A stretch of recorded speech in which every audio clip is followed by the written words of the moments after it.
The Comintern and the Spanish Civil War. E. H. Carr. The Comintern and the Spanish Civil War. By E. H. Carr. Edited by Tamara Dutcher. Contents. E. H. Carr, A Personal Memoir. Tamara Deutscher. Introduction. Tamara Deutscher. 1. The Prelude.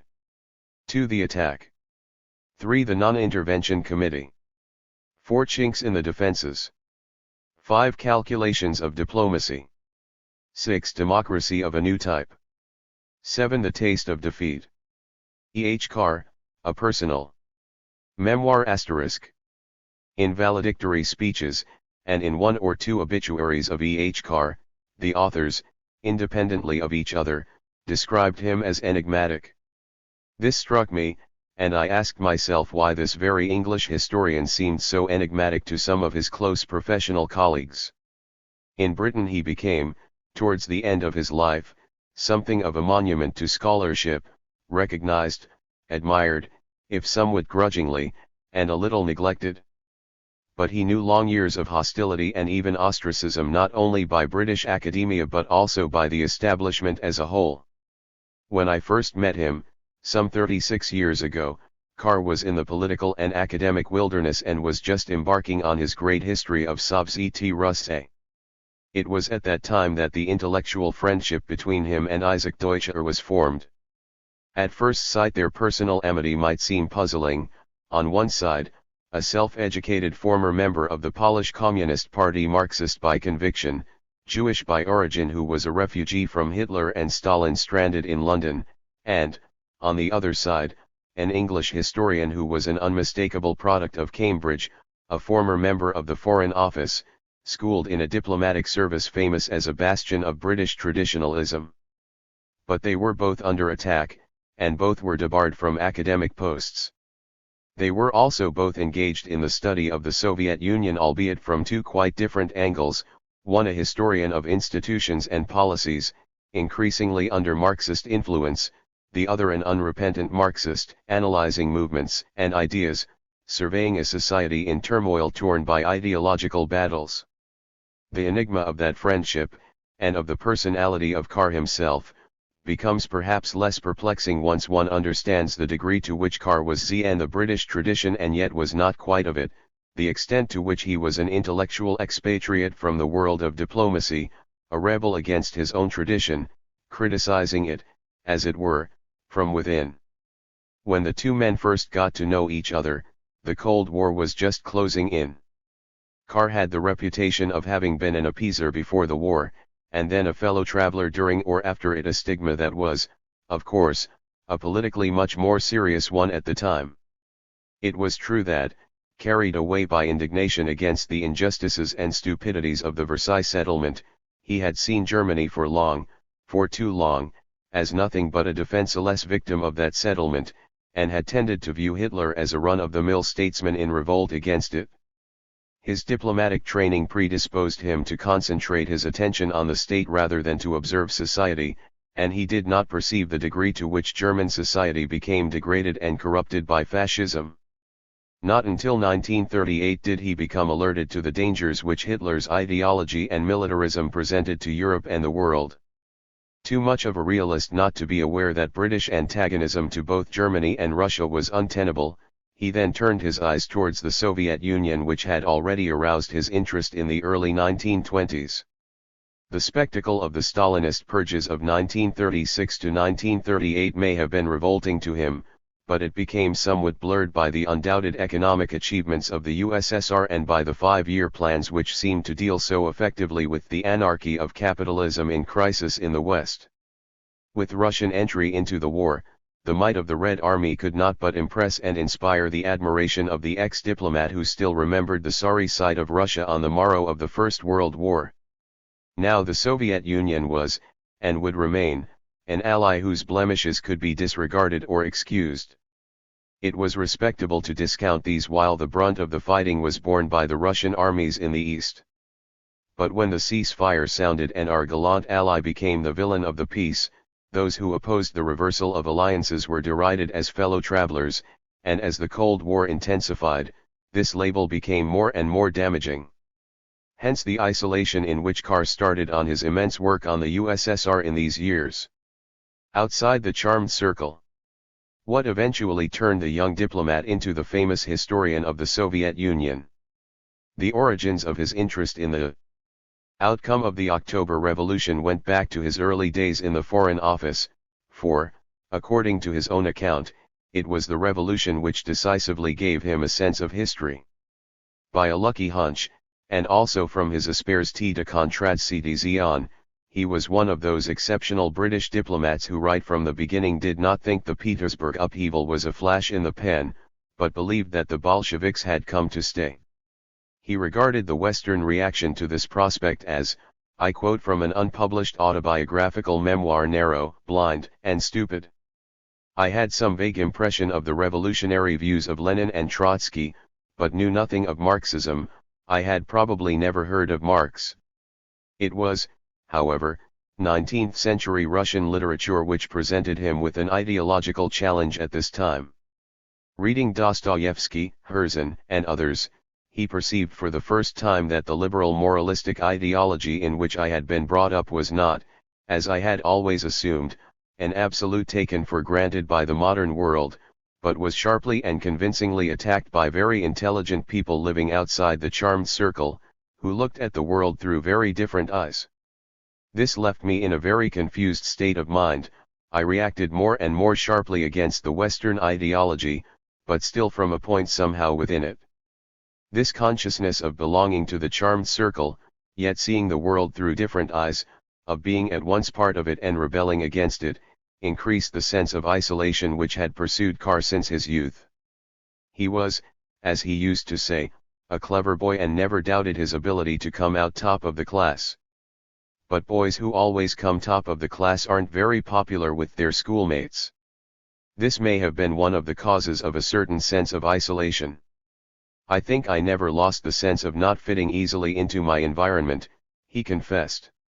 This feeling of distance was masked later in life by a kind of Olympian detachment which many took for intellectual arrogance.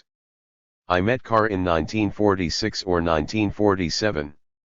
After Isaac's death in 1967 we maintained very friendly though more distant relations. It was during the last decade of his life that we became closely associated. For in 1972, after some preliminary meetings and correspondence, he wrote a letter to me which was in fact an appeal for help. He was then engaged on what should have been the last volume of his history, dealing with international relations in the period 1926 to 1929. The book seemed to grow in his hands. To give me some idea of his work, he enclosed a plan of the whole volume. It looked formidably daunting to me. Apart from dealing with diplomatic coexistence between East and West, it also contained developments within Western communist parties. Another chapter, World Revolution, was devoted to the Comintern, Profintern, and the machinery of these institutions. Then followed a long list of more exotic topics about which I knew nothing: Turkey, Egypt, Afghanistan, Outer Mongolia, China, Indonesia, the Negro question, etc. The amount of material which I ought to consult is enormous, he wrote, and I sometimes get oppressed, and depressed, with the idea that I shall never be able to finish. Will you help me? What was I to do except plead ignorance? How was I to help? He was somewhat vague.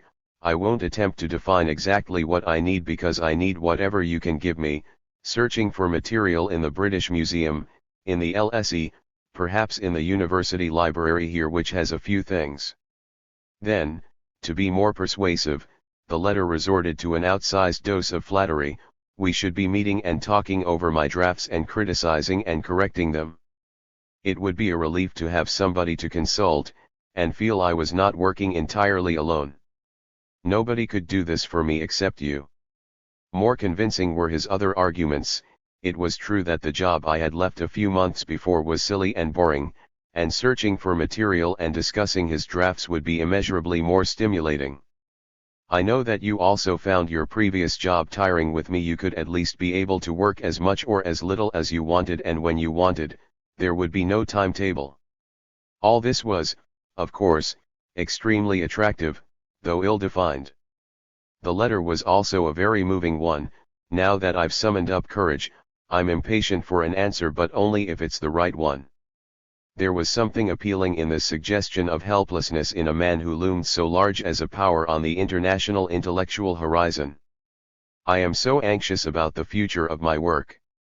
I don't know how we can work together, but I'm sure we can. To my relief, the letter ended on a very matter-of-fact note. Have you got dates of Trotsky's correspondence with Preobrazhensky and Rakovsky about China? It was X. Easier to find an answer to this question than to know exactly how we can work together. In his scheme of things he would need my help for a year or so, just the time needed to finish the final, 12th volume of his monumental history. The last volume grew into 3, and when the complete boxed edition of the magnum opus appeared, it carried the story down to the end of 1929 and consisted of 14 quite bulky volumes. The impact it has made on the international concourse of Sovietology is well known. The Soviet journals themselves mention it critically, their usual formula being that even the bourgeois historian Carr knows something about the USSR.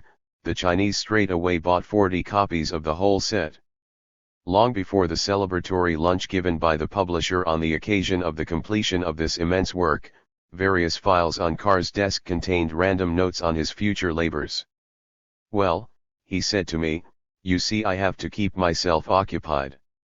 He allowed himself, however, a respite which took the form of writing with breathtaking speed the Russian Revolution from Lenin to Stalin, 1917 to 1929. All the 14 volumes over which he had labored for 30 years were so fresh in his mind, that it took him no more than a few weeks to distill them into 200 pages of a new composition in which scarcely a sentence from the original work reappears unchanged. He also kept himself busy preparing a collection of his essays which had appeared mainly in the Times Literary supplement since the 1950s.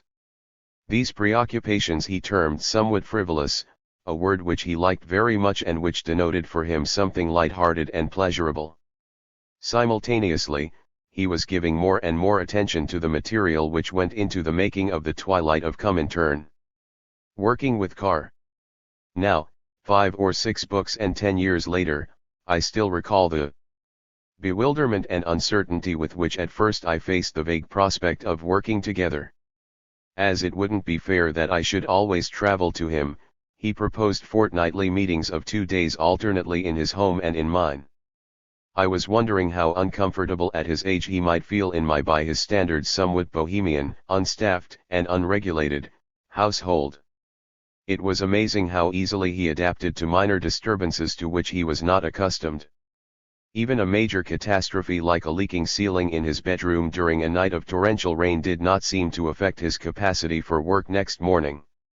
A breakdown of central heating, a radio blaring on the building site outside the window, telephone calls, or tradesmen at the door at the most inconvenient moment in the middle of a discussion, nothing seemed to distract him or impair his serenity. Yet he was in no way above ordinary day-to-day concerns. He always exchanged a few words with my domestic help, remembered the name of her daughter, pointed out the merits or demerits of a gardener, reminded me that the name of the man who had a year before mended the roof was Mr. Murphy, not Mr. Miller.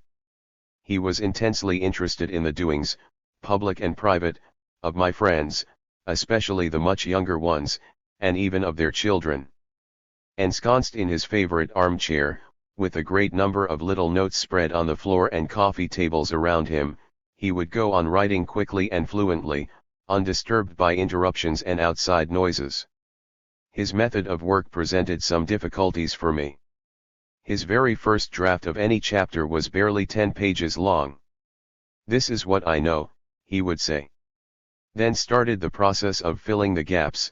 A first list of questions would appear and we would discuss where I could find at least some of the answers. Where were the original sources? Were they available in this country? Could we get something from Harvard? From Fultrinelli? Who were the authors who also dealt with the topic? And so on. On the basis of his research and mine, he would then try to fill the gaps by writing insertions, pages additional to his first draft. These insertions were, of course, of various lengths. One then had to insert new material into the first set of insertions. These were mostly slips of flimsy paper of all shapes and sizes with old XLL notes or letters on the reverse, covered with tiny handwriting in pen or pencil, all precariously pinned together. This, of course, played havoc with any attempt to number the pages consecutively. Such was, however, the lucidity of his composition that even when some insertion slips went astray or were temporarily lost, it was easy to find their place in the tightly knit narrative.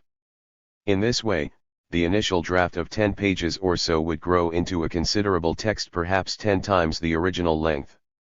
Only one typist, in faraway Scotland, who worked for him for the last 25 years of his life, could decipher Ted Carr's manuscript.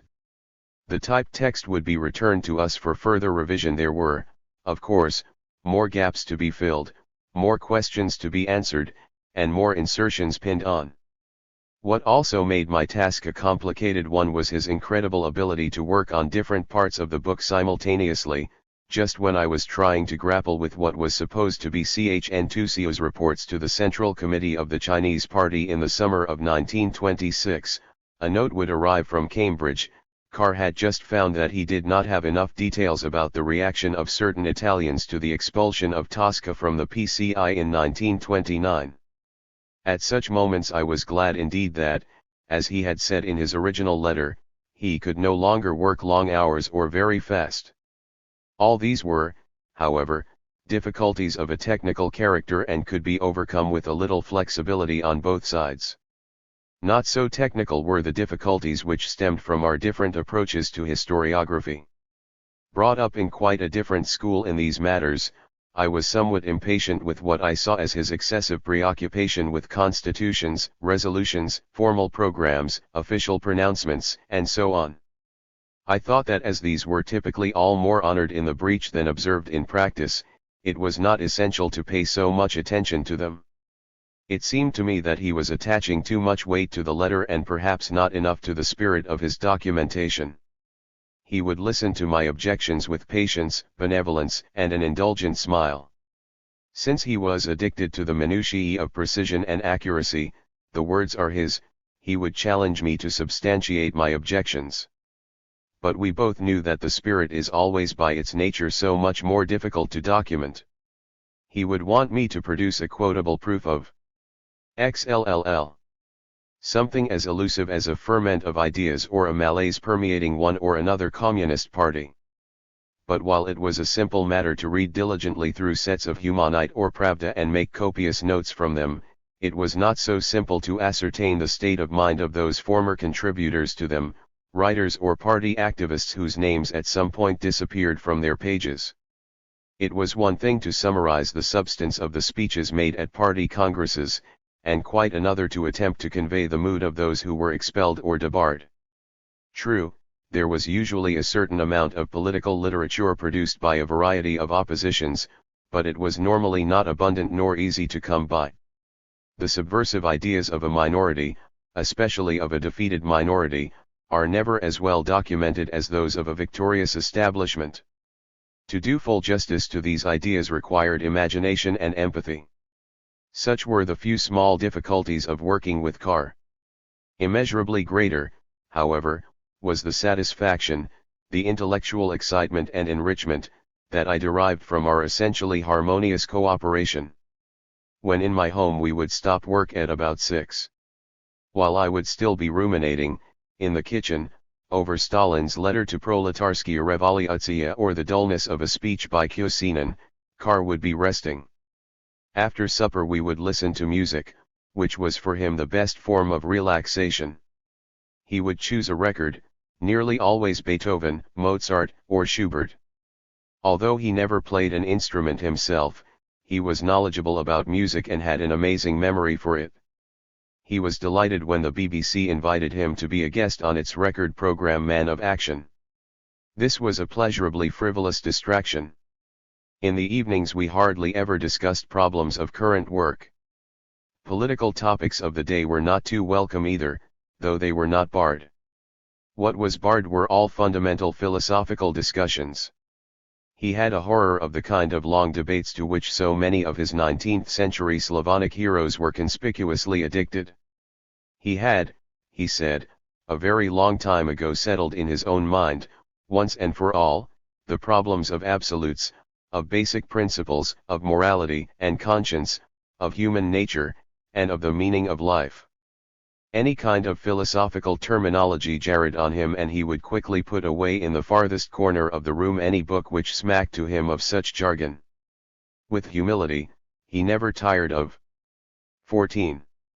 Insisting that he had no ability for abstract thinking. Any fleeting influence that the philosophy of Russell or More may have had on him during his student days at Cambridge, when he first heard the name of Hegel, he dismissed lightly. But he was proud of the flair for cutting through a load of nonsense and getting straight to the point, which he said he had learned as a classicist from A. E. Housman, whom he considered to possess the most powerful intellectual machinery he had ever seen in action. The amateur Marxist. This gift for getting straight to the point enabled him to evaluate great masses of historical material very quickly, as well as to follow much contemporary historiographical and political literature. What could seem like a superficial scanning of pages gave him quite a precise idea of what was enclosed between the covers of a book. I often watched how he dealt, for example, with works submitted for the annual Deutsche Prize. Within one morning he would glance at several such works, read extremely rapidly a chapter here and a fragment there, make a few notes, and then produce a succinct and precise report summing up their contents and detailing his opinions of them. He had a marked preference for empirical over theoretical or abstract materials. Also a preference for young writers. One characteristic comment runs, "I am very much an amateur Marxist, and soon get out of my depth. Also I may have a hidden preference for the English idiom in which I grew up, over the German American." Was he a Marxist, be it an amateur Marxist? Was he a socialist? In time, scholarly doctorates will no doubt be written proving or disproving his socialism or his Marxism. During his informal talks with me he seemed essentially a 19th-century liberal who had become exceedingly impatient with the anarchy of modern capitalism. For his original liberal faith did not survive the practical abandonment of free trade, the cornerstone of his political upbringing. But although in consequence he quite early became convinced of the bankruptcy of capitalism, it would be fair to say that I have always been more interested in Marxism as a method of revealing the hidden springs of thought and action, and debunking the logical and moralistic faade. 15. Generally erected around them, than in the Marxist analysis of the decline of capitalism. Capitalism was clearly on the way out, and the precise mechanism of its downfall did not seem to me all that interesting. He would say that he was not a Marxist only in so far as he could not see the Western proletariat, the progeny of Western bourgeois capitalism, as the bearer of world revolution in its next stage. Surveying the contemporary political scene shortly before his death, he expressed his exasperation in a brief sentence which is intelligible enough: "The left is foolish and the right is vicious." He was no reformist and did not believe that socialism could be attained through the machinery of bourgeois democracy, but he also deplored as an illusion the idea that the working class would in the foreseeable future be either able or willing to fight for socialism. He saw the labor movement in full retreat and was impatient with what he took to be the new left and its theorizing about a revolutionary situation without inquiring whether it exists. "The unity of theory and practice," he remarked, "cuts both ways." In the late 1970s, he was shattered, the word is his, by what he saw as the political naivete of much of the European left.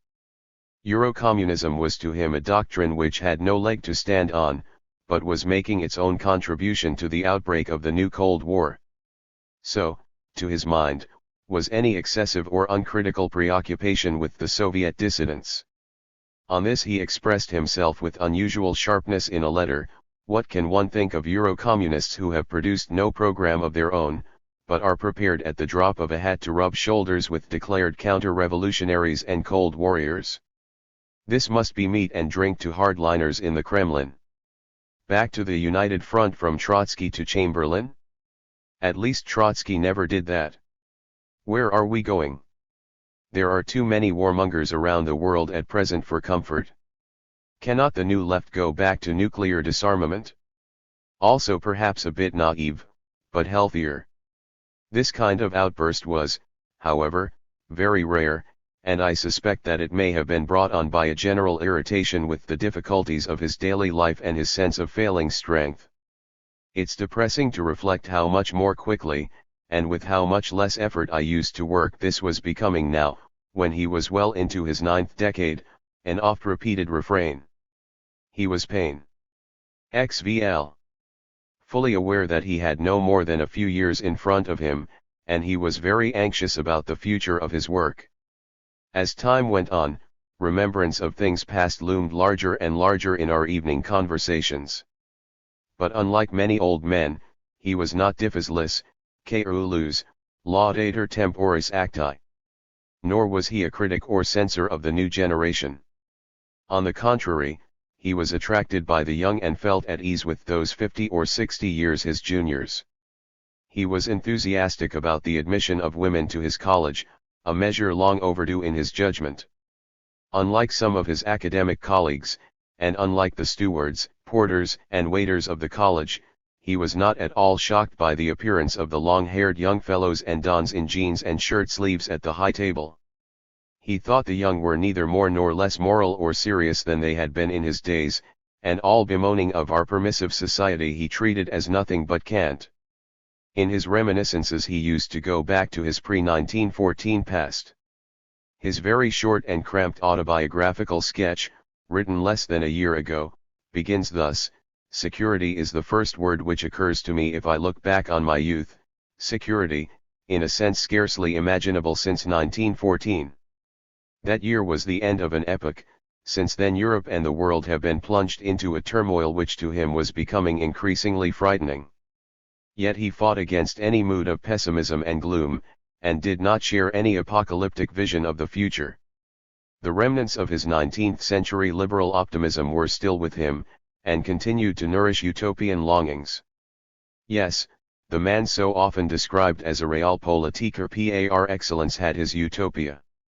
It was a vague, undefined utopia, but, as he wrote, I suppose I should call it socialist. This in no way excluded a nostalgia for the past which he perhaps expressed best in an amusing note he sent me on August 9, 1982, 80th anniversary of the coronation of King Edward VII, postponed from June for the removal of his appendix. I was on a family holiday at Exmouth, and remember the decorations and fireworks. Why could we not go on living forever and ever in that innocent world? London, November 1982. Tamara Dutcher. This volume has been published posthumously.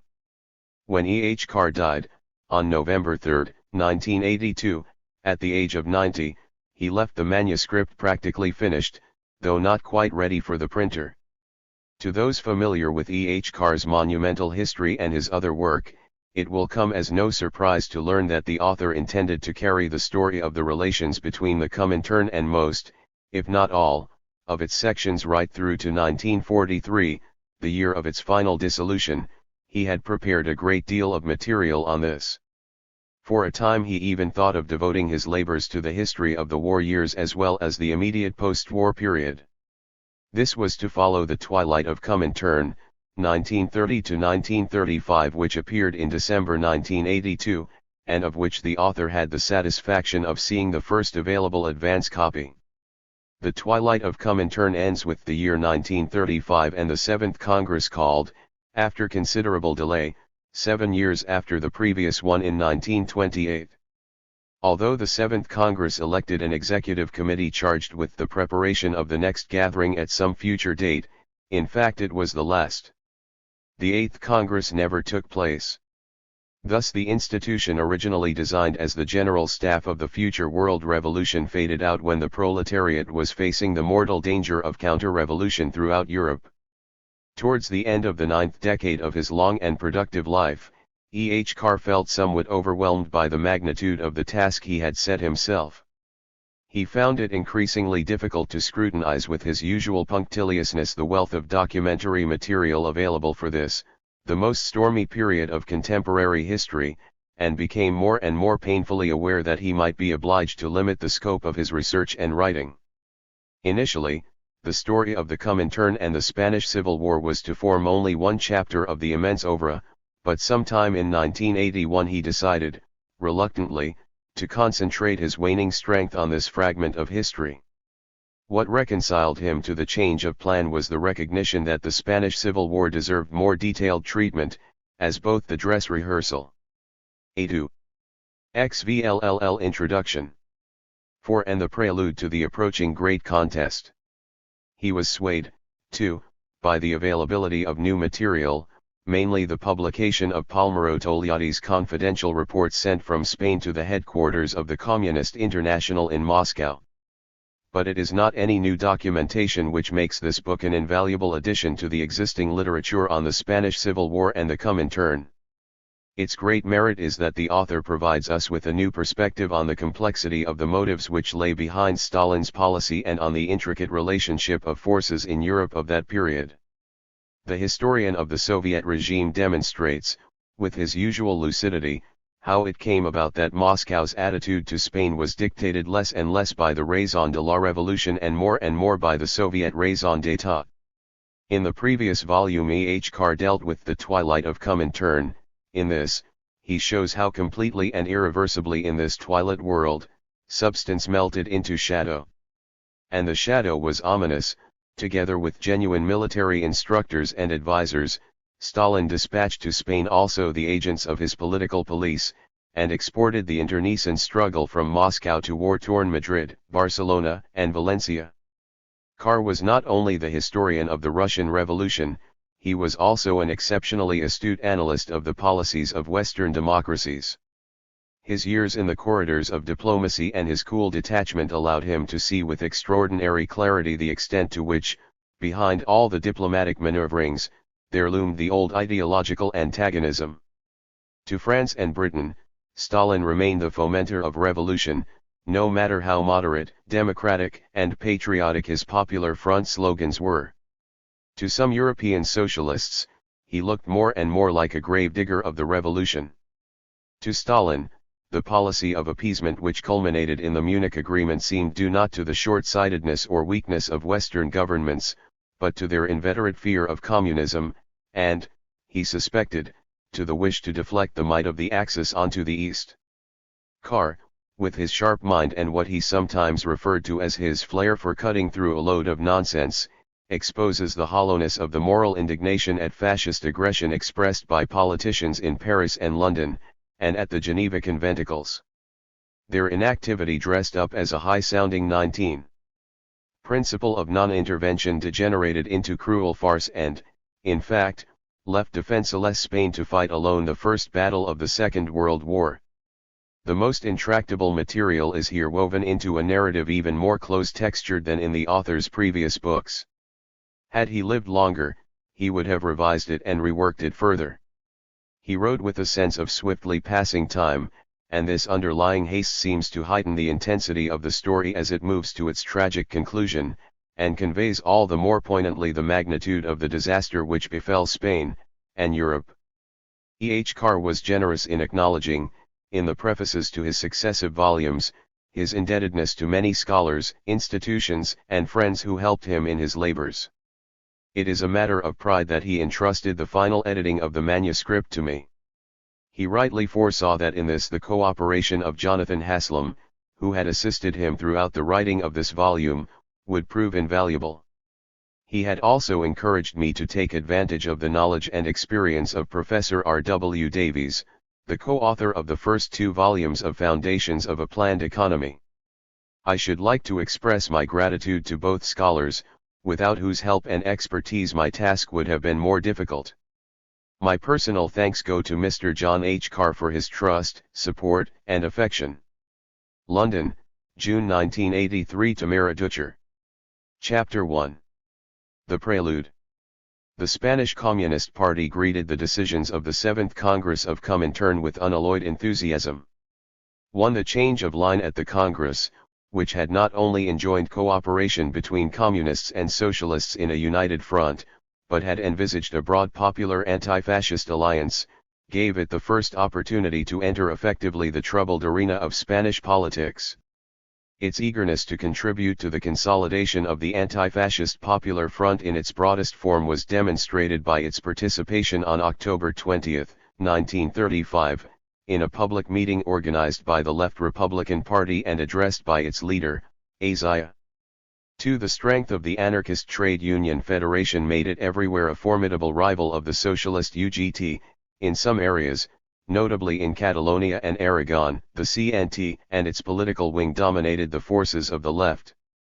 This situation, peculiar to Spain, rendered the socialists more amenable than elsewhere to cooperation with the communists.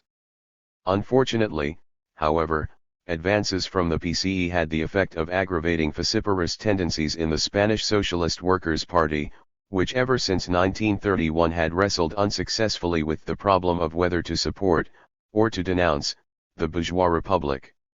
While the former right of the PSOE, with its leader Basteiro, was discredited, the party was now divided between a moderate center led by Prieto and a revolutionary wing led by the flamboyant Largo Caballero, a forceful trade union leader, recently released from prison. Each group had its weekly journal, Claridad being the organ of Largo Caballero, and El Socialista, the official party organ, representing the moderates.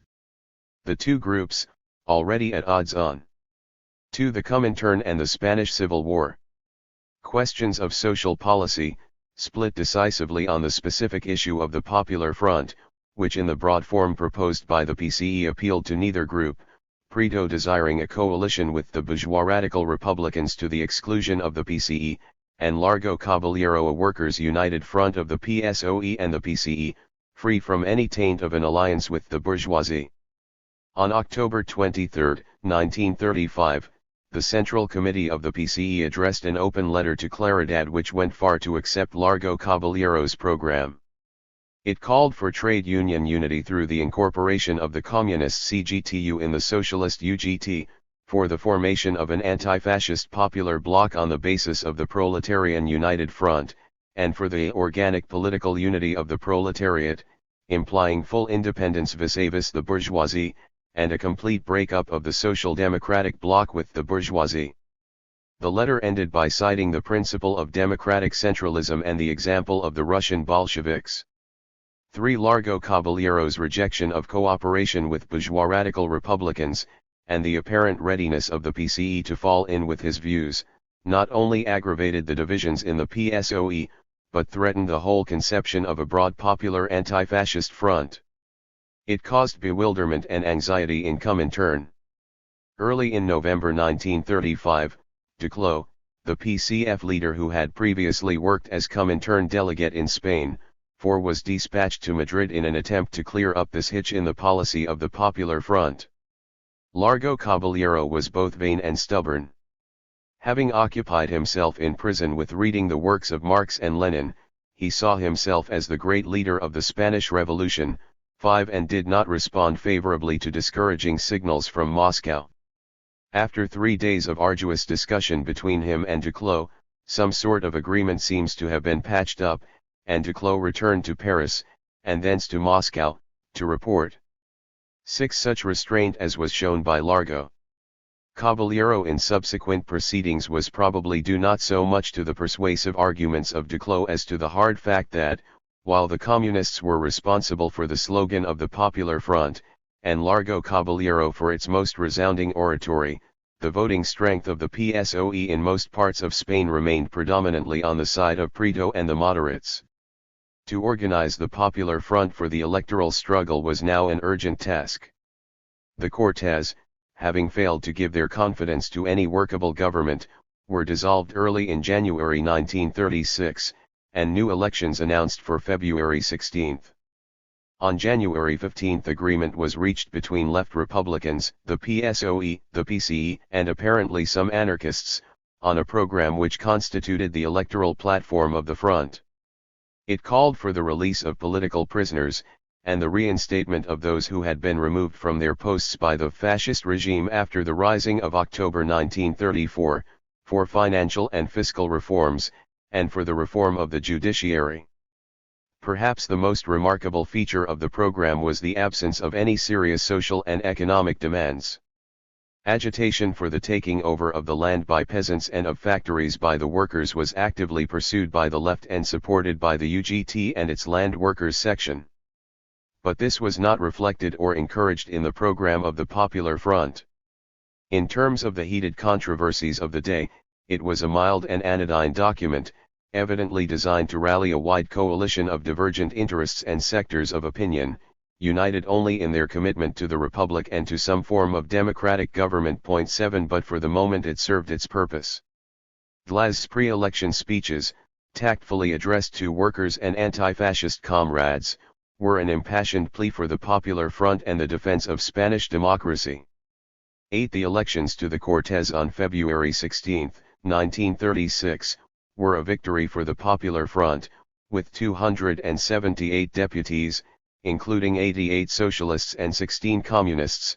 PCE candidates received in all 400,000 votes.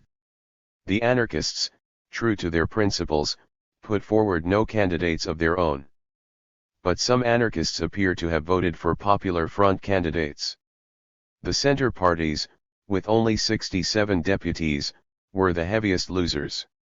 The right had 140 deputies, of whom 94 were members of the Confederación Española de Derechas Auton 6 MAS, the Catholic quasi-fascist party led by Gil Robles. 9 The elections were followed by an amnesty, and the release of 30,000 political prisoners, held for alleged complicity in the Rising of October 1934, was greeted with scenes of popular enthusiasm. Pravda hailed the polarization of class forces, but recognized that the forces of reaction and fascism had not been destroyed, and could be overcome only by a popular front leading to the creation of a unified revolutionary party of the proletariat. 10 Nevertheless, it was the first victory of a popular front government in Europe. Diaz, in a carefully worded statement, called for a further strengthening of the popular bloc. Unity of action between communists, socialists, and anarchists through the worker and peasant alliances must be extended in a linkage with the left Republicans and democratic masses, the ultimate aim being fusion of the CNT with the UGT. 11 The theme of unity was in the air. In France, the rival socialist and communist trade union federations, the CGT and the CGTU, with the blessing of Comintern, were about to consummate their union at the Toulouse Congress of March 5 to 7, 1936. 12 Togliatti, writing in the Russian Party Journal, hailed the Spanish elections as an event which acquires enormous significance, nationally and internationally, and a splendid victory in the struggle for the unity of the proletariat against fascism. The influence of the PCE was not yet decisive. But the lessons of the need for unity had been learned. In no other country have the decisions of the 7th Congress had such vast and profound effects. 13 Electoral victory thus stimulated the demand for closer union in the ranks of the left. On March 4, 1936, the Central Committee of the PCE addressed the PSOE with a proposal for the constitution of joint socialist communist worker and peasant groups at all levels from local to national. The ultimate aim was to be a worker-peasant government based on these groups, the Spanish equivalent of a government of Soviets. 14 On March 26, 1936, the executive committees of the youth leagues of the PCE and PSOE met in Madrid, and announced their intention to create an organization of a new kind, said to be based on the decisions of the 6th Congress of Kim in Moscow in the previous September, the sequel of the 7th Congress of Comintern a month earlier. The proclamation invoked the names of Largo Caballero and Dimitrov, and also appealed to anarchist youth to take its place in the struggle for the unity of revolutionary youth. A further document appealed to all members of the communist and socialist youth organizations to unite their forces, and announced the formation of a joint commission to prepare for a unification congress of the two leagues. 15 The campaign for trade union unity progressed more slowly. At a congress of the CNT in Saragossa in May 1936, a majority of the delegates voted for unity with the UGT, but at the same time insisted on an all-out revolutionary program and no compromises with supporters of the bourgeois republic. 16. Once these aims were revealed as incompatible, a split was bound to follow. A session of an enlarged Central Committee of the PCE in Madrid on March 28 to 30, 1936, was attended by delegates from all the provinces of Spain, and from the autonomous communist parties of Catalonia and the Basque regions. Its main concern, at the moment of the triumph of the left, was to uphold the revolutionary image of the party. Electoral victory had been characterized not only by the powerful political awakening of the workers and peasants, but by the profound radicalization of the middle strata. The PCE must address itself to the pressing task of the organization of the revolution, and to the realization of political unity through the creation of a single Marxist-Leninist party. The party now claimed a membership of 50,000_17. Diaz devoted his first major speech in the Cortes on behalf of the PCE on April 15 to a slashing attack on the right and to a plea for the program of the Popular Front, which he summarized as democracy, freedom, welfare, and peace. 18. The party was strengthened at this time by the return to Spain of a group of 79 refugees who had fled to the USSR after the failure of the Asturias Rising of October 1934, and had remained there ever since. The group announced its departure from Moscow in widely publicized letters of April 5, 1936, to Dimitrov and Stalin, expressing eloquent enthusiasm for the USSR and for the cause of the Spanish Revolution. 19. The quest for unity was complicated by the diversities prevailing between different sections of the Republic in Spain. Catalonia, the seat of the most modern industry and the second largest city in Spain, had enjoyed since 1932 a quasi-autonomous status within the Republic, its internal affairs being administered by an elected council, the Generalitat, a title which recalled the independence of the province in medieval times. Companys, the president of the Generalitat and leader of the bourgeois Catalan party Esquerra, had proclaimed the independence of Catalonia at the time of the Asturias Revolt of October 1934, and had narrowly escaped execution when the revolt was suppressed. Of the Catalan workers' organizations, the anarchist CGT was the largest and most powerful, the socialist UGT trailing far behind. The Catalan communists under the leadership of Nin and Morin had broken away from the PCE in 1930 and 1931-20 and dissolved into several warring groups of left communists. In February 1935, these groups reunited to form a Partido Obrero de Unificación Marxista.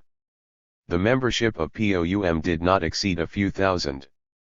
But its revolutionary ardor far outstripped that of the PCE, which was now preaching caution and moderation in the name of the Popular Front, and, moreover, was lukewarm on Catalan demands for greater independence. POUM supported the Popular Front in the elections of 1936. However, sparring soon began between it and the PCE.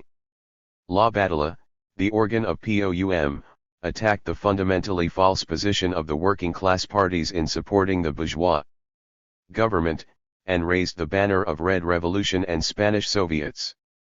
The PCE journal retorted by denouncing the renegade Morin as an enemy of the Popular Front. 21. The persistent sniping of this dissident and extremely vocal group was a thorn in the side of the PCE, and lent color to the allegation that it stood nearer to its bourgeois allies in the Popular Front than to the unimpeachably proletarian POUM. At a session of the Presidium of ICI on May 22, 1936, Hernandez presented a report on the PCE which sounded more clearly the note of caution.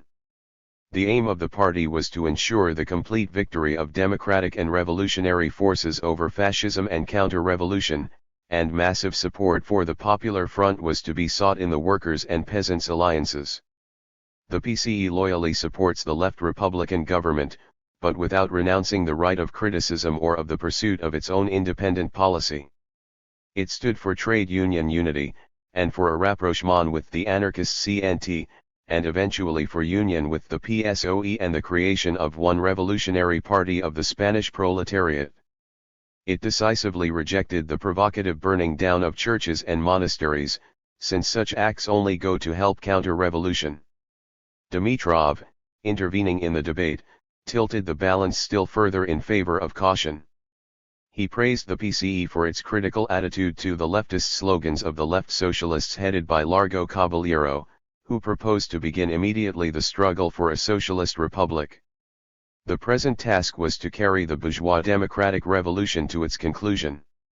At the end of the session, the Secretariat of ICI registered a resolution declaring that the fundamental and urgent line of the PCE and the Spanish proletariat was to carry out measures aimed at the completion of the democratic revolution.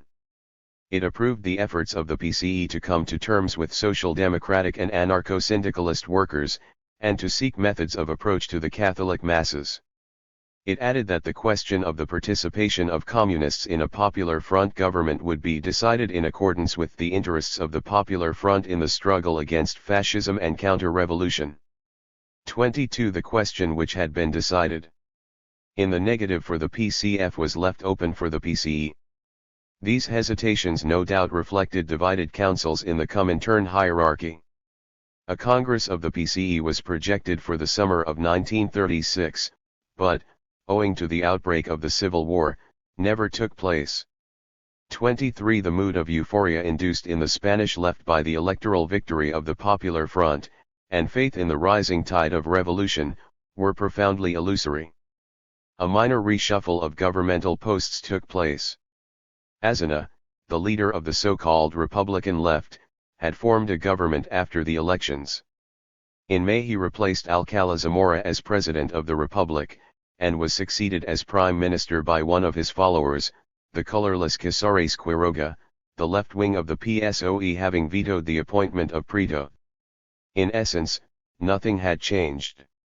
Neither the Cortes nor the government had the authority or the cohesion to carry out, or even to formulate, a program of social reform. Unity did not extend beyond a vague belief in the virtues of a democratic republic. A minor achievement of the regime was the establishment of regular diplomatic relations with the USSR. The initial approach was made at Geneva in April 1936 by Madariaga, the Spanish delegate at the League of Nations, and was welcomed by Litvinov, but it was not until August 31, after the outbreak of civil war, that Rosenberg, the first Soviet ambassador to Spain, presented his credentials in Madrid. 24. The government rested on hollow foundations, which revealed the essential weakness of Spanish democracy. A fragmented left confronted a determined and increasingly desperate right. If the election had been a victory for the left, it had not been a defeat for the right, which had actually increased its vote at the expense of the center.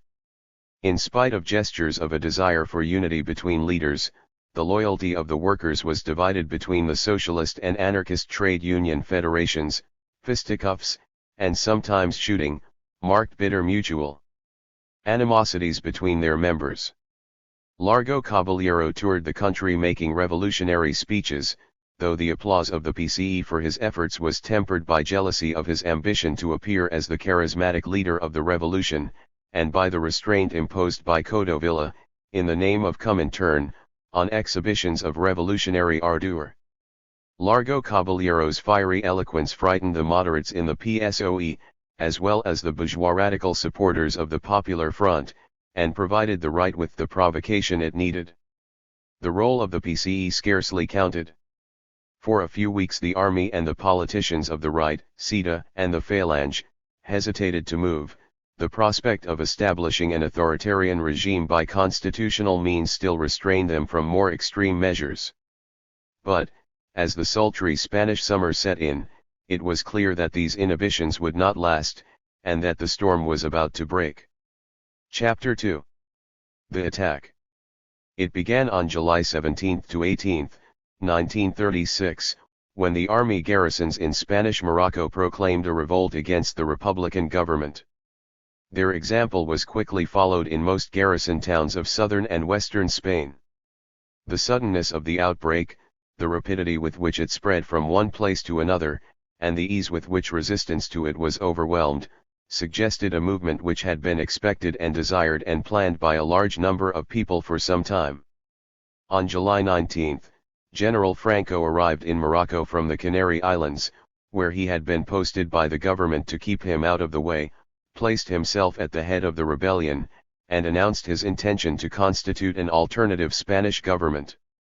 On the same day the government in Madrid resigned, and Casares Quiroga was succeeded as prime minister by another Republican standing slightly further to the left, Giral.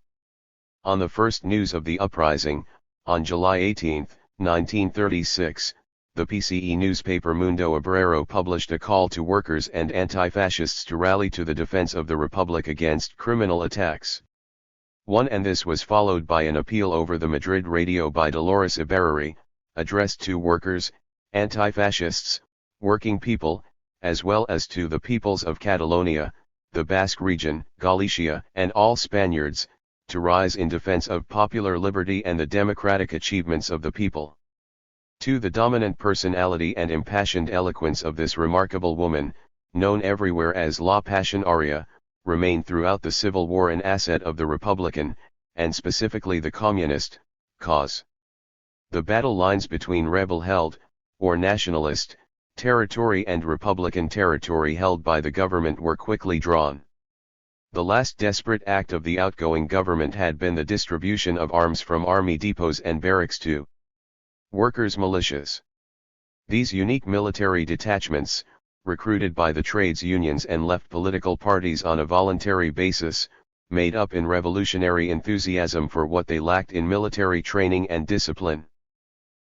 During August 1936 the government continued to appeal for the recruitment of a volunteer army to defend the Republic. On September 14 the PCE militias, which came to be known as the 5th Regiment, called for a levy of 10,000 volunteers. Thanks to the militias, supported by loyal units of the regular army and the civil guard, risings in Madrid and in the industrial cities of the north were nipped in the bud, though not without some heavy street fighting in Barcelona. In the first weeks of the rising, the nationalists established control of the whole of western Spain up to the French frontier at Irún, the mining and industrial region of Asturias in the north remaining a republican enclave in nationalist territory. Eastern Spain, from Catalonia with its capital Barcelona in the north, to Malaga in the south, was loyal to the Republic.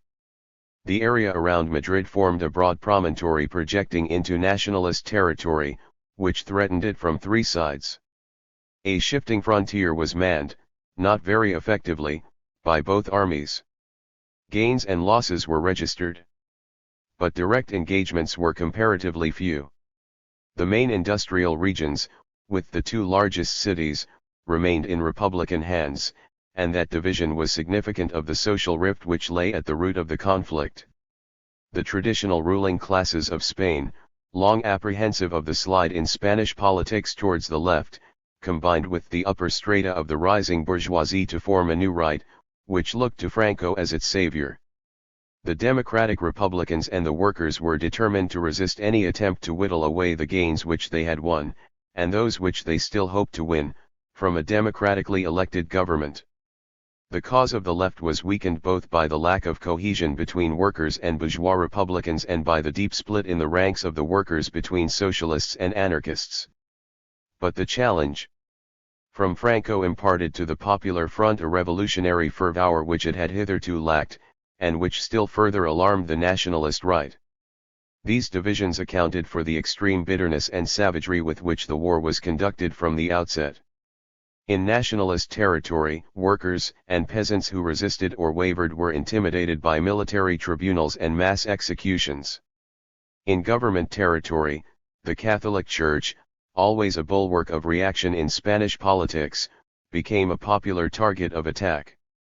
The burning of churches was an everyday occurrence, and the killing of priests not rare.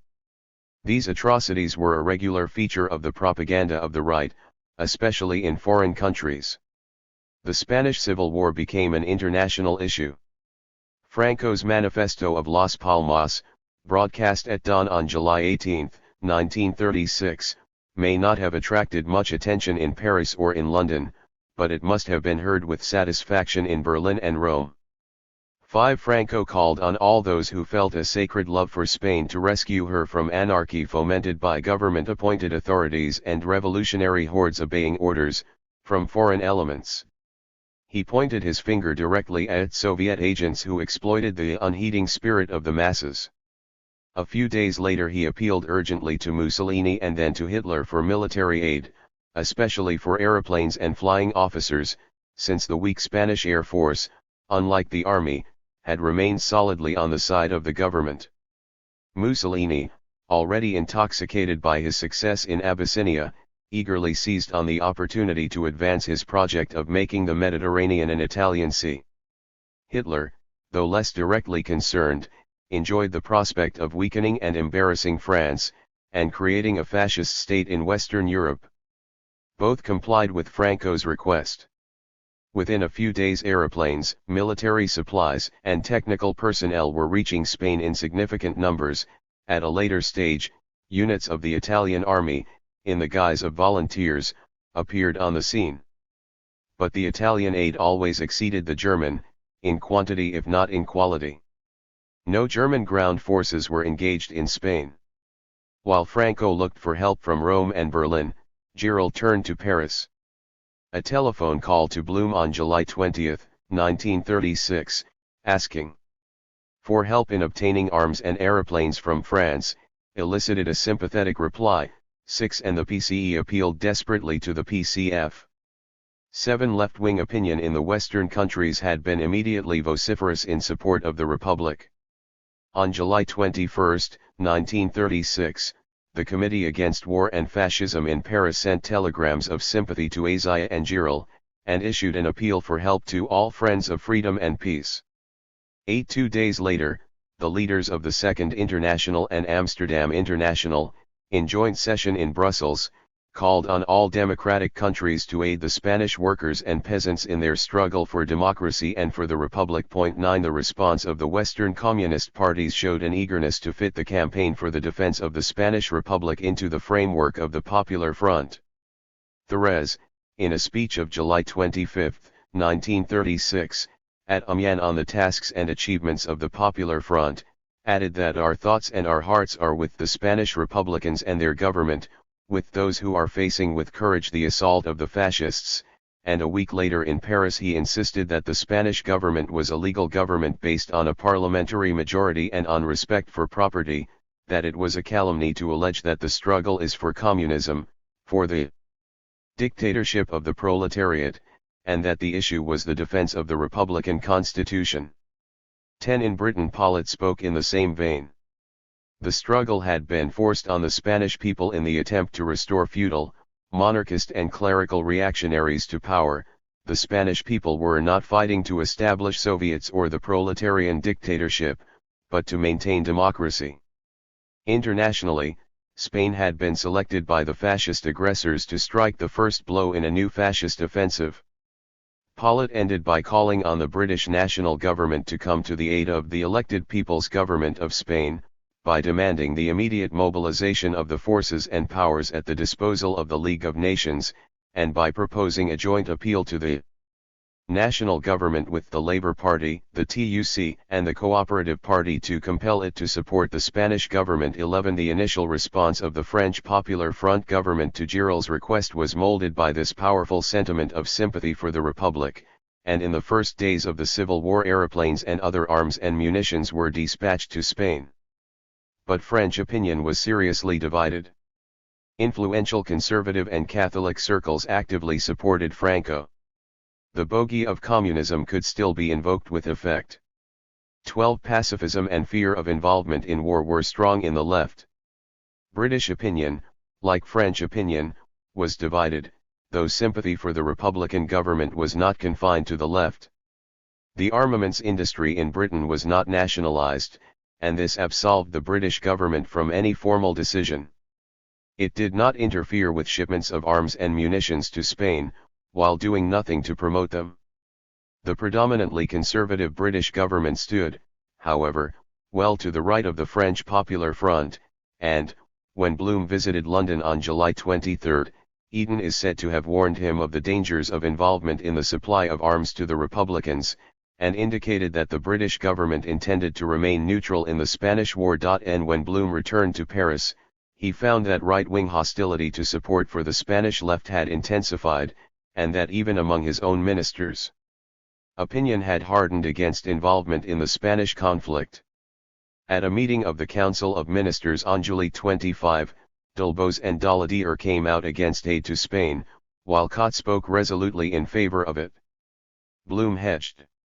He would have liked to continue the supply of arms and planes, but only if it could be done in secret, or in the guise of aid from Mexico, the only country which had ranged itself openly on the side of the Republican Spanish government. In the end, a farcical situation seems to have arisen in which Dulbos, the Minister for Foreign Affairs, sought to prevent an export of aeroplanes to Spain organized by Kott, the Minister for Air. Reactions in the USSR were as hesitant as those in France and Great Britain. Public expressions of sympathy for the Spanish government and denunciation of the rebels were combined with official reticence. Determination to keep the foreign policy of the USSR in line with that of France and Britain, its political allies against the menace of the fascist powers, was a dominant force in Moscow at this time. Influential circles in the Russian party, like most leftists in the Western countries, pressed for support for the Spanish Republic. But this pressure was, for the time being, subjected to the restraint of diplomatic expediency. That this restraint quickly broke down, in the USSR though not in the West, was due not so much to the weight of sympathy and support for the Spanish Revolution, as to fear, not apparently shared in the Western democracies, of the danger of submitting passively to constant bouts of fascist aggression. Not to resist the victory of German and Italian ambitions in Spain seemed both cowardly and, in the long term, dangerous. No word came from the Soviet government or from Comintern. Opinion in both institutions on so awkward a question was likely to be divided.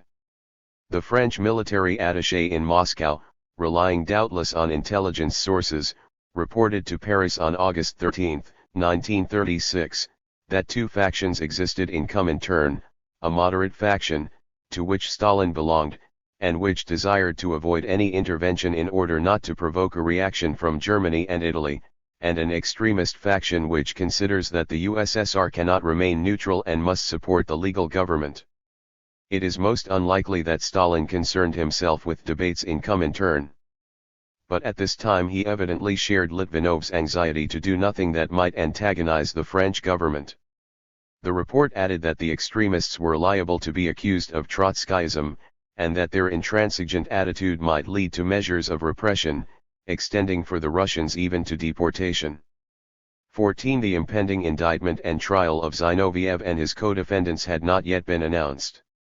But rumors of something afoot were evidently already circulating in Moscow.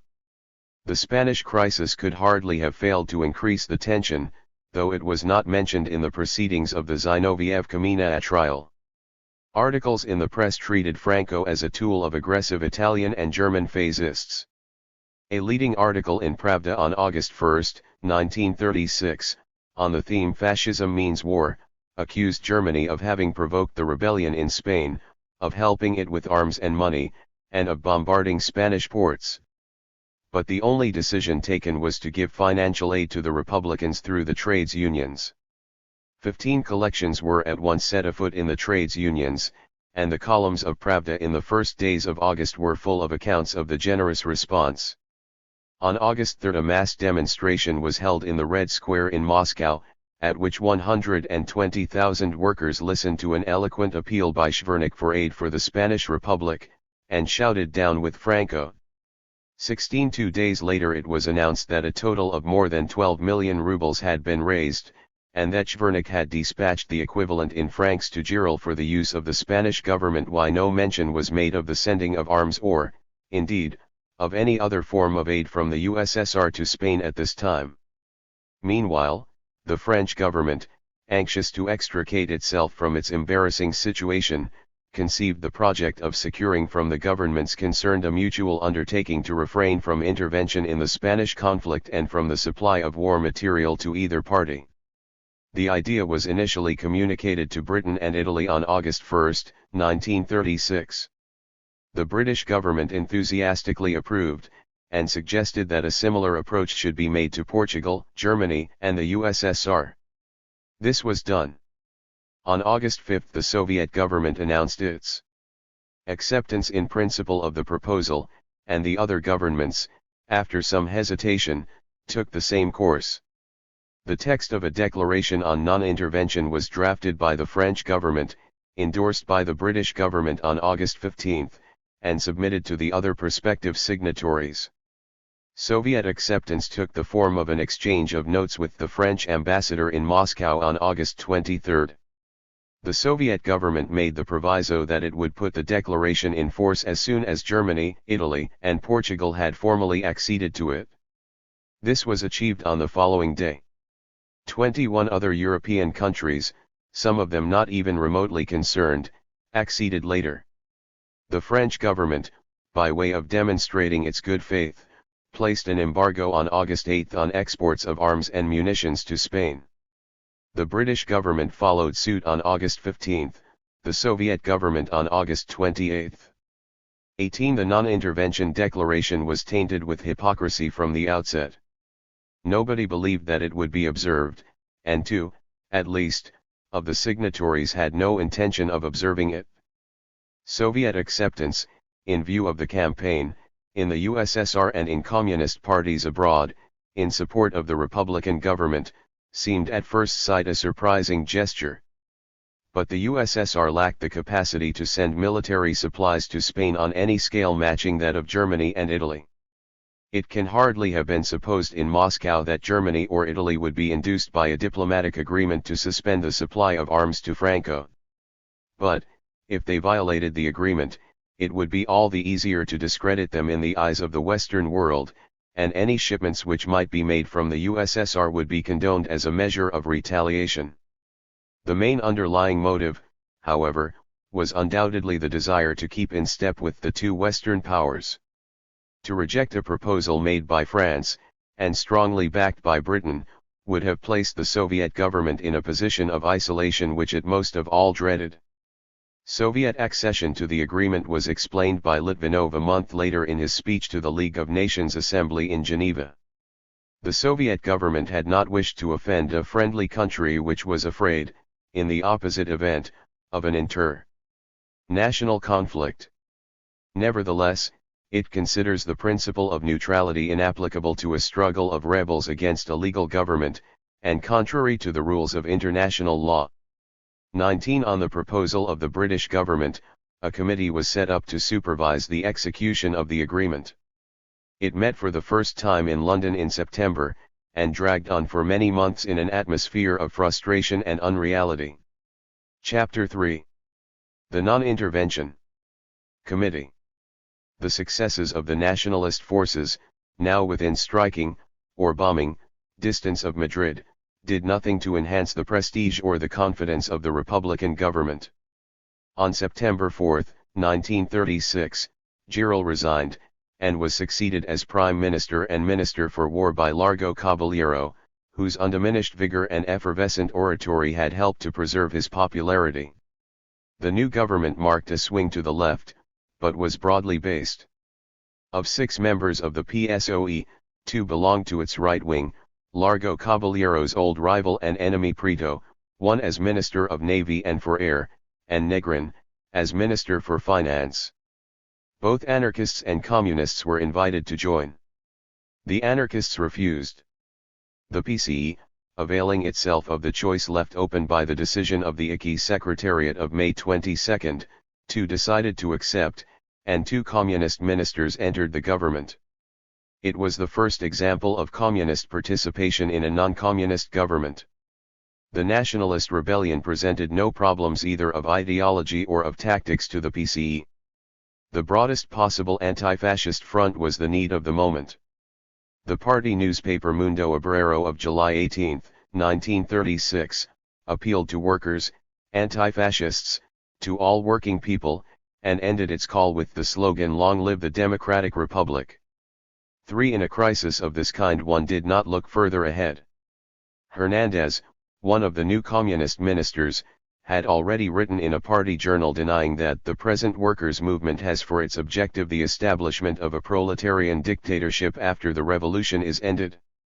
4. Antonio Mij, a member of the PCE Politburo, defended the decision to join the government at a party meeting on September 8, which was also attended by Marty and Duclos, with a number of arguments, beginning with the need to close ranks against reaction and fascism, and ending with the claim that in immediate connection with the war the chief tasks of the democratic bourgeois revolution are being fulfilled. 5. When the Cortes met on October 1, it gave to the new ministers a vote of confidence. Glas pointedly remarked that the government was a continuation of its predecessor, and a government under whose leadership we shall fight and conquer all the enemies of the Republic and of Spain. 6. In the corridors of Comintern in Moscow, far removed from the scene of action, the issues seemed less clear. It was not until September 18, 1936, that the Secretariat of ICI, reassembled after the summer vacation, set out to define the attitude of Comintern to the Spanish War, now just 2 months old. Nobody quite knew what to do or say, and the shock of the trials and executions of Zinoviev and Kamina made officials unusually reluctant to venture on what might be treacherous ground. The unnamed Spanish delegate admitted in his report that intensive aid to the rebels from Germany, Italy, and Portugal had prevented the government from crushing the rebellion and had prolonged the civil war. But he presented a highly pragmatic program of action for the PCE. The party claimed to have persuaded other parties to agree to the formation of a regular people's army under a unified command. It stood for iron discipline at the front, the organization of the rear, and the organization of production in the factories for military means. While it looked forward to a revolutionary reshaping of agrarian relations, it must take suitable measures for the collection of the harvest and for the extension of cultivation. The motto must be, all for the popular front, all through the popular front. 7. After Manuelski had posed the familiar dilemma of the character, bourgeois democratic, or proletarian, of the Spanish Revolution, Dimitrov boldly cut the Gordian knot by rejecting the old canons of social democracy which existed 20 or 30 years ago. The state for which the Spanish people were fighting would be not an old-style democratic republic, but a special state with genuine people's democracy. It would be not a Soviet state but an anti-fascist state, with the participation of the genuinely left part of the bourgeoisie. Reviving Lenin's formula of 1905, he called it a special form of democratic dictatorship of the working class and the peasantry. Collectivization of land and of industrial enterprises could wait. What was at stake was victory over fascism. With the same end in view, Dimitrov insisted on the merging of the workers' militia, now well-armed and organized units, with the loyal elements in the regular army, in a single Republican army, a burning issue ever since the entry of the PCE into the government. Speeches by Kusinan, Codovilla, Pike, Gottwald, Pollitt, and others are not on record. 8. At this meeting, Dimitrov's oratory seems to have carried all before it. But his cavalier treatment of cherished party doctrine cannot have pleased the hard-line defenders of orthodoxy. The irrepressible Norin, in an article in Pravda which is said to have incurred the wrath of Manuelski, cast doubt on the possibility of transforming the current bourgeois revolution in Spain into a socialist revolution. The bourgeoisie was too much tied up with tradition, the church, and counter-revolution. The Popular Front in Spain was too weak to achieve revolutionary aims. 9. Togliatti's fluent pen was enlisted to allay the controversy. In an article on the peculiarity of the Spanish Revolution, which had wide publicity, he described it as the greatest event since October 1917 in the history of struggle for liberation. It had the character of a national revolutionary war, since defeat would mean the enslavement of Spain to German and Italian fascism. It was also a struggle for freedom for Basques and Catalans. The immediate task was to achieve a bourgeois democratic revolution in the poorest and most backward of European countries. The working class had struck the first blow against fascism in October 1934 in Asturias. But a real communist party in Spain existed only since 1931. The PCE was weak, and the PSOE was stronger than the Mensheviks had ever been, an anarcho-syndicalist mass organizations were an obstacle to the action of a true, disciplined proletariat. So were premature demands for a collectivization of land and factories, abolition of money, etc. it had to be recognized that part of the bourgeoisie and petty bourgeoisie were political allies in resisting fascism. A plethora of arguments pointed implicitly to the need for caution and moderation. The whole article was attuned to Dimitrov's pragmatism rather than to the ideological purity of Norin. 10. The Civil War made Spain, for the first time for many years, a center of prime interest and concern in the capitals of Europe, not least Moscow. On August 8, 1936, a leading Soviet journalist, Koltsov, arrived in Madrid as a correspondent of Pravda, and was followed by the well-known writer Ehrenberg as a correspondent of Izvestia. 11. On August 27, the first Soviet ambassador to Spain, Rosenberg, a former deputy secretary-general of the League of Nations, arrived in Madrid, with an impressive retinue of military, naval and air attaches and experts. The appointment of Antonov Ovzhenko as Soviet Consul General in Barcelona was also significant. He had won distinction as a military commander in the 1917 revolution and the ensuing Civil War. The supply of military equipment from the USSR was to come later. But from this moment the armies of the Republic did not lack the support and encouragement of Soviet military advisors. The first problem was to integrate those units of the regular army which had remained loyal to the Republic with the workers' militias created by trades unions and parties of the left, which constituted the major part of the Republican forces. The Communist militia, more officially designated the 5th Regiment, 12 appointed a political commissar on the model of units of the Red Army. Other militias were persuaded to follow that example. An organization of political commissars was set up with Álvarez del Valle, the foreign minister, as commissar general, and this proved an effective means both of unifying the armed forces and of bringing them under communist control. Still more important was the recruitment of international brigades. Ever since the outbreak of the Civil War, substantial numbers of foreign volunteers, moved by sympathy for the Republican cause, had come to Spain to help in resistance to Franco. The French contingent was initially the most numerous. But the French were soon joined by many other nationalities, including Germans and Italians living in exile. As their number increased, they were organized in brigades, predominantly, though not rigidly, on national lines. European communist parties were instructed by Comintern to conduct recruiting campaigns for the brigades, though by no means all so recruited were communists, and many volunteers went independently while no Russian joined the international brigades. But the commander of the 1st Brigade was a leading Comintern military expert who had recently worked in China. Born in Austria-Hungary, and taken prisoner by the Russians in the First World War, his real name was Stern. He appeared in Spain under the title of General Kleber. 14. The most crucial issue was, however, the supply of military equipment, especially tanks and aeroplanes, to the Spanish government. The hollowness of the non-intervention agreement was quickly shown up. The meetings of the non-intervention committee soon degenerated into farce, being occupied with procedural wrangles, mutual recriminations, and denials of notorious facts.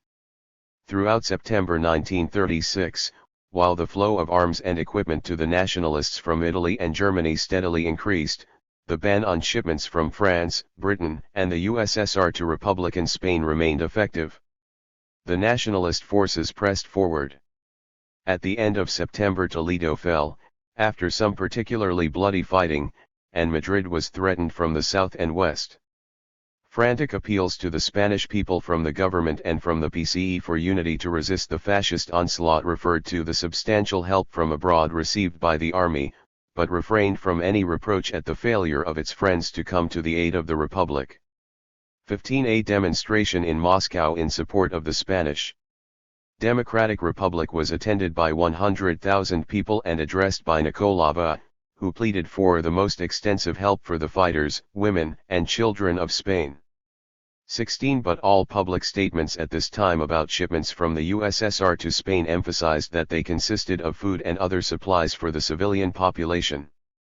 Many people in Spain and elsewhere must have had a sense of the betrayal of the Republican cause by the USSR and by the Popular Front in the Western democracies. At what precise moment, and in what circumstances, the decision was taken in Moscow to supply arms to Spain, remains uncertain. Soviet sources stoutly maintain that ships loaded in Odessa for Spanish ports the Neva, which reached Alicante on September 26, 1936, to be followed a few days later by the Kuban, carried only non-military supplies for the Spanish people, while German and Italian agents purported to know that they contained military machines and material.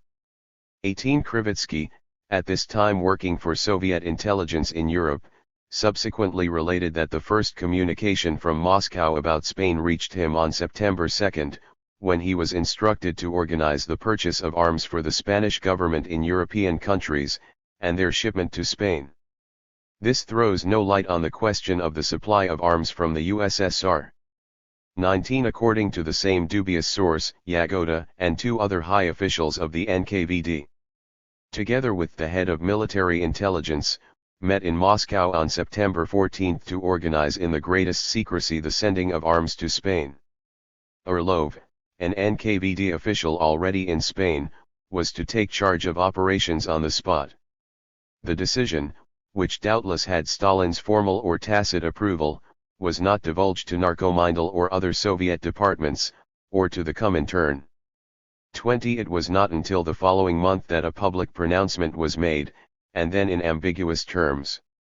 On October 7, at a particularly heated meeting of the Non-Intervention Committee, the Soviet delegate read a declaration that the Soviet government cannot agree to turn the non-intervention argument into a screen to cover military aid to the insurgents from some participants in the agreement, and that, unless violations of the non-intervention agreement are stopped at once, it will consider itself free from the obligations flowing from the agreement. 21 All inhibitions on the public profession of aid to the Spanish government were now removed. Greetings were exchanged between Largo Caballero and Kalinin, 22 and on October 15, 1936, Stalin sent a brief, but unusually expressive personal telegram to Diaz, as secretary of the Central Committee of the PCE.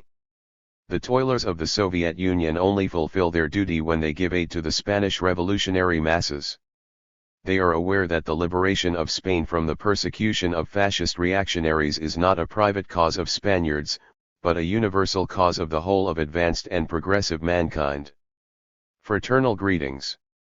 25. The Secretariat of ICI followed this up on October 19 with a resolution describing the defeat of the fascist insurgents as the central and fundamental task of the PCE and condemning the mania of far-fetched projects, tendencies to create a new society, which threatened to disrupt the Popular Front. 24 A substantial part of the annual manifesto of ICI on the anniversary of the Russian Revolution was devoted this year to the Spanish conflagration. 25 The Spanish Civil War, in its European setting, was now a major preoccupation of Comintern. A curious episode of this period was the transfer to Moscow of the very considerable gold reserve of the Bank of Spain. To avert the risk of its falling into the hands of Franco, it was moved in September 1936 to Cartagena, where it was kept for some time underground in a cave. But this, too, seemed an insecure refuge, and it was felt that the safest course would be to remove it from Spanish soil. Paris or London would not be immune to pressure from Franco, and Moscow was the only alternative. The gold was shipped from Cartagena on October 25, reached Odessa on November 6, and was safely deposited in the vaults in Moscow. 26 The transaction was planned and carried out by Largo Caballero and the finance minister, Negrin, without, so far as the wisdom goes, any initiative from Moscow. Nobody suggested that it was in any way a counterpart of Soviet aid to Spain. The first major crisis of the war followed the launching by Franco, in the last days of October 1936, of a massive attack on Madrid. The prestige of the capital was great, and the German and Italian governments undertook, if it fell, to accord official recognition to Franco as the government of Spain. As the nationalist forces moved steadily nearer, something like panic reigned in Republican circles. On November 4, the anarchists reconsidered their policy of abstention, and 4 members of the CNT joined the government, not without some angry resistance from the rank and file. The precedent of the Russian Civil War was constantly invoked, and crowds flocked to see the Soviet film Chapiv, celebrating the exploits of a Civil War hero, which was showing in Madrid at the time. 27 But the situation of the government in Madrid was now too exposed to be tenable. Azaya, the president, withdrew to Barcelona.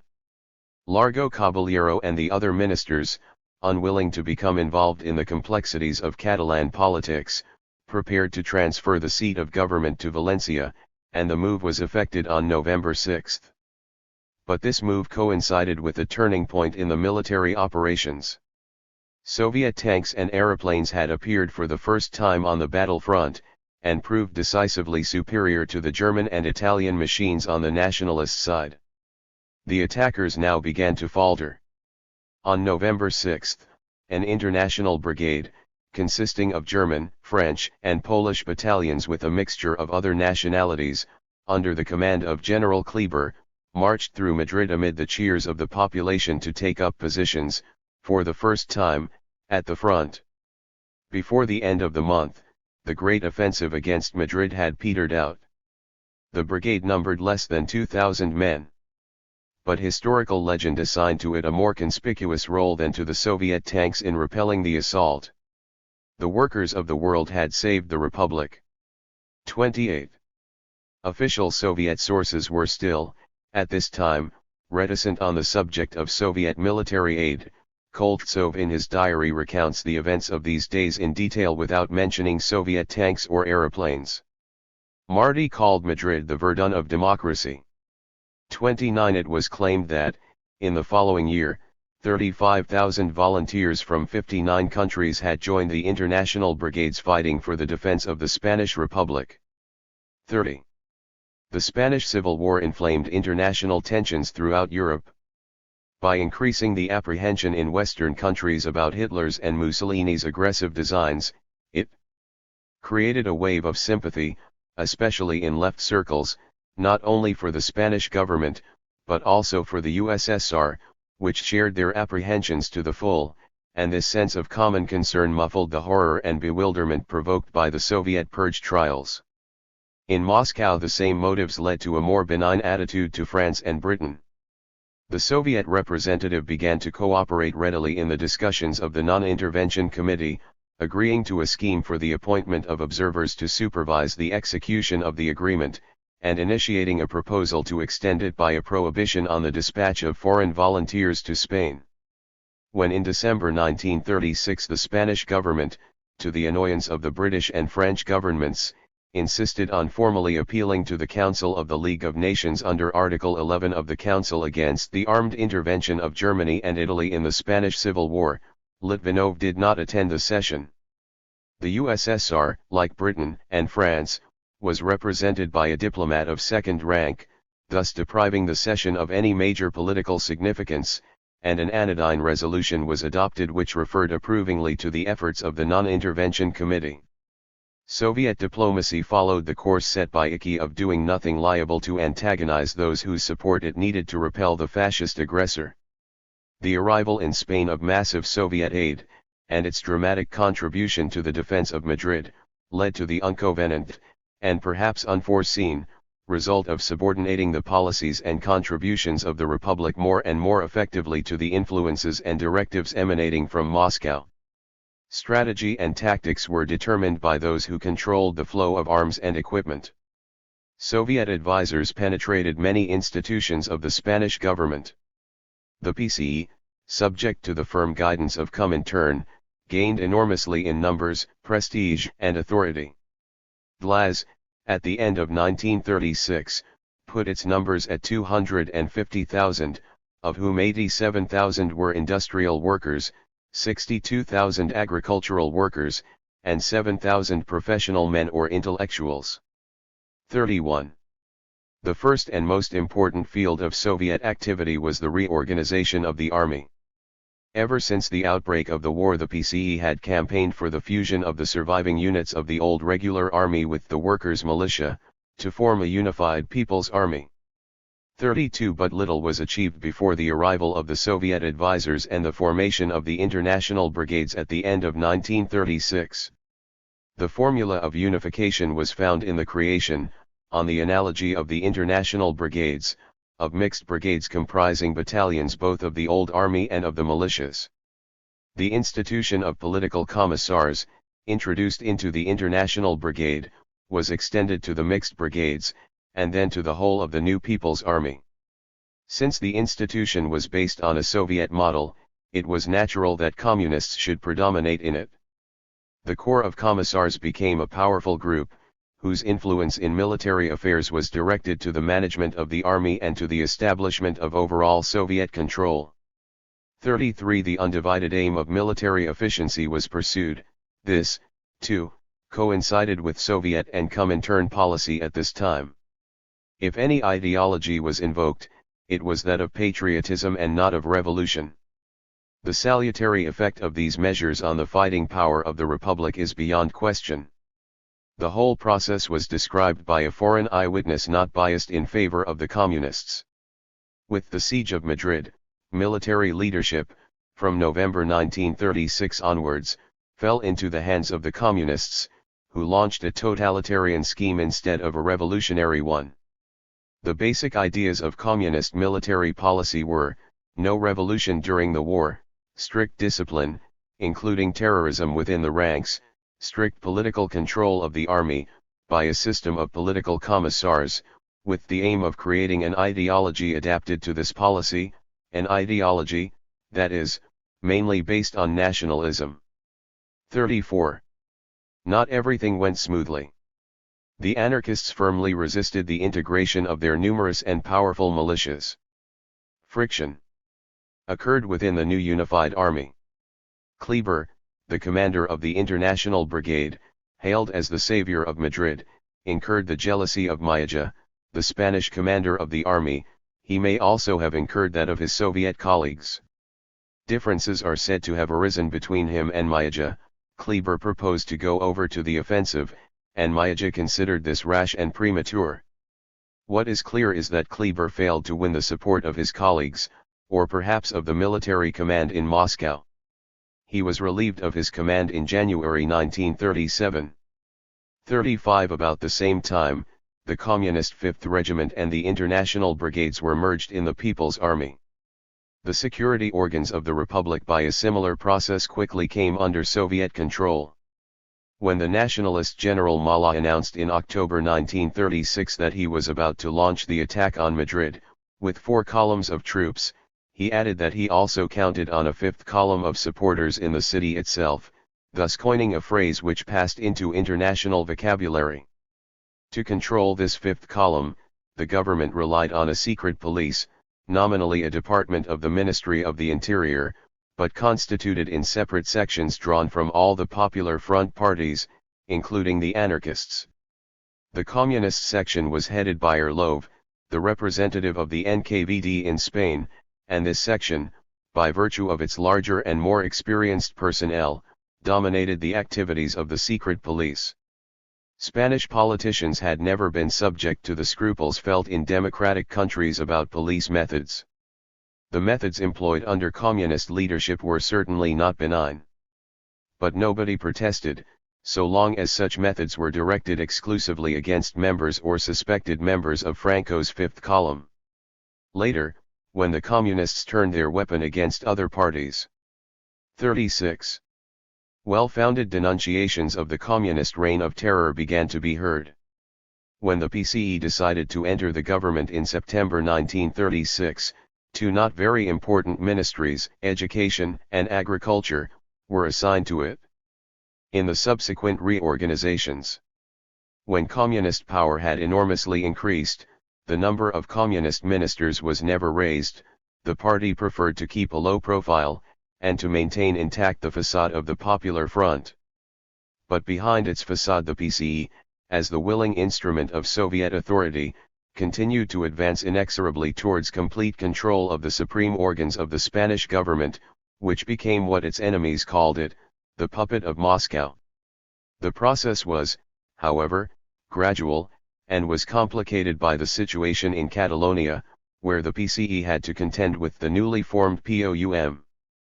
Under the leadership of Nin and Morin, POUM, although numerically relatively weak, appealed successfully to the more radical sections of the left. 37 The PCE, in the face of these dissident groups, had never been able to establish any significant foothold in Catalonia. But, with the outbreak of the Civil War, its campaign for the Popular Front and for unity with the PSOE scored a remarkable success. An agreement was reached between the Communists and Socialists in Catalonia to set up a joint party, the Partido Socialista Unificado de Catalunya. It claimed no more than 5,000 or 6,000 members. But its importance lay in the control of the Catalan socialist trades unions affiliated to the UGT, said to be 40,000 strong. The new party was at once received into Comintern. Acting with an energy and self-assurance inspired by the prestige and authority of Moscow, the Communists soon began to dominate their socialist partners. The PSUC gave the PCE for the first time a solid base in Catalonia. Another more remarkable success was to come. The anarchists had refused to enter Largo Caballero's government in Madrid at the beginning of September 1936. But as the pressures of the Civil War increased, anarchist military formations, though they rejected incorporation into the Spanish People's Army, took part in fighting at the front. At the end of September, the CNT agreed to take its place in the Generalitat at Barcelona, together with the PSUC, POUM, and the bourgeois party standing for Catalan independence, the Esquerra. A further stage in the realization of a united front in Catalonia was an agreement signed on October 22 by representatives of the UGT and the CNT. It was a triumph for the Communists whose hand guided the UGT negotiators. The social ends of the revolution were comfortably qualified, and the aims of the parties were declared to include the ultimate concentration of all forces for final victory, the introduction of obligatory military service which will mark the beginning of a great people's army, and the creation of a great war industry. 8 The next step was to extend to Madrid what had been achieved in Barcelona. In November 4 anarchist ministers joined the central government of Largo Caballero. The reconstituted government at once faced an awkward decision. Franco's assault on Madrid had brought the city uncomfortably close to the front line, and exposed it to frequent bombing. Azalea, the President of the Republic, withdrew to Barcelona. Largo Caballero was unwilling to install himself in an anarchist stronghold, and it was decided to move the seat of government to Valencia. The anarchist ministers were persuaded to agree, and the ministers and their departments, followed by the diplomatic corps, transferred themselves on November 6 from Madrid to Valencia. But the fragility of the coalition was demonstrated in a farcical episode, when anarchist militiamen tried to obstruct this move. 39 Burdin, the chief Soviet military advisor, accompanied the government to Valencia. But the main body of advisors remained in Madrid with Mayaja, who was responsible for the defense of the city. Orlov and the representatives of the NKVD also remained behind in Madrid.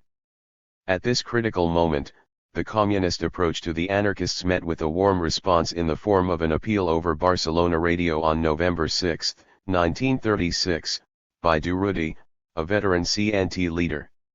Addressing himself to the Catalan people, he spoke of the danger which threatened Madrid, and begged his hearers to put an end to the intrigues, the infighting, and rise to the height of the situation. It was not the moment to think of an increase in wages or a shortening of the working day. Durruti called for sincerity, especially from the CNT and the FAI. Trade union organizations and political parties must end dissension once and for all. Discipline at the front must be matched by discipline in the rear. Durruti ended by repeating the slogan said to have been coined by the PCE, "They shall not pass." 4 degrees 4. Some weeks, the anarchists had the unwanted experience of complimentary references in the PCE and Comintern press. When Durruti was killed at the front a fortnight later, he was eulogized by the PCE in Pravda as one of the founders of the Popular Front. 41 And Antonovo Vzinko, in an interview in the foreign press, expressed admiration for the Catalan workers, especially for the anarcho-syndicalists. 42 These exchanges did not, however, suffice for long to overcome the traditional antipathies between the anarchists and other parties of the left. The approach of the PCE to the anarchists had been motivated by the desire to anchor the CNT firmly to the Popular Front, and to secure the wholehearted participation of the substantial anarchist militias in military operations.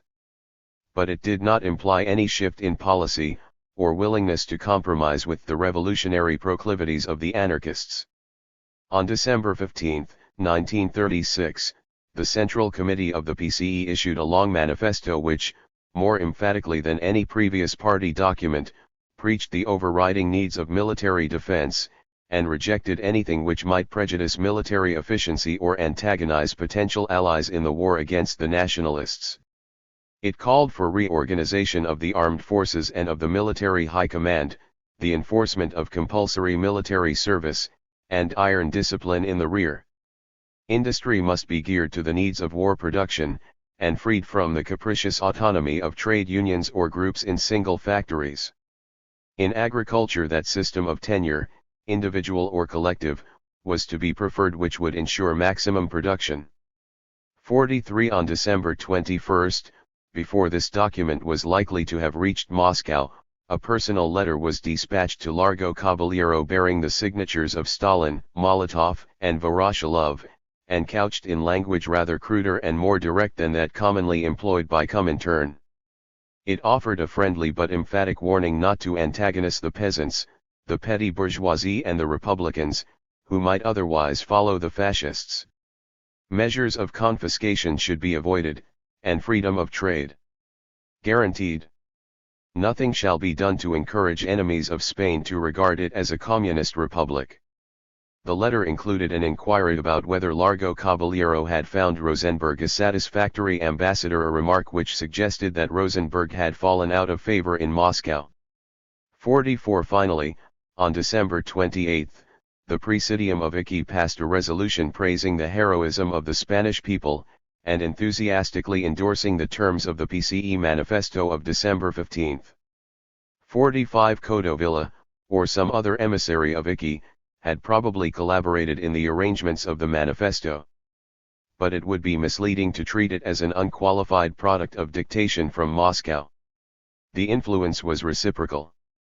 The Spanish experience came as a powerful reinforcement to those leaders in Moscow, Dimitrov and others, who were striving to carry the decisions of the 7th Congress of Comintern to their logical conclusion, and subordinate the distant prospects of proletarian revolution to the immediate emergency of building a broad basis of resistance to the fascist danger.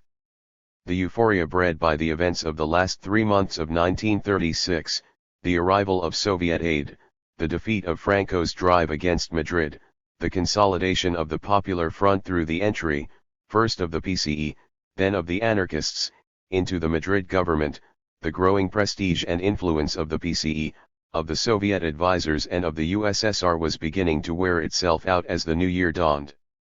It would be difficult to find any one specific moment or cause for the change. Reaction set in against the uncritical enthusiasm and optimism of recent weeks.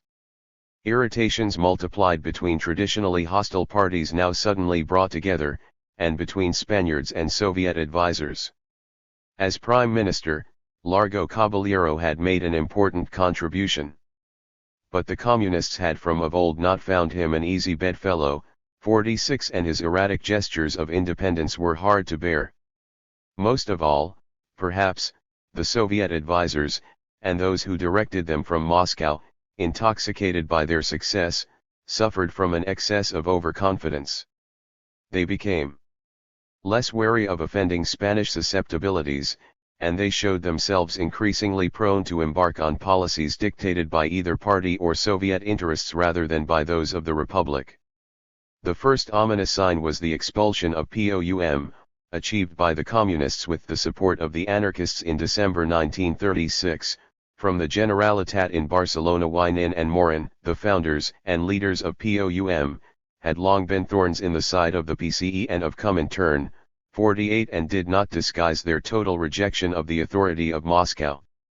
The Communists retaliated by branding them as Trotskyists, 49 a charge not devoid of foundation, though Trotsky himself had repudiated them. 50 It is difficult to dissociate the savage persecution of POUM in Spain, which began at this time, From the purge trials of August 1936 and January 1937 in Moscow, when Zinoviev and Kamenev, Pyatakov and Radek, were arraigned as agents of Trotsky.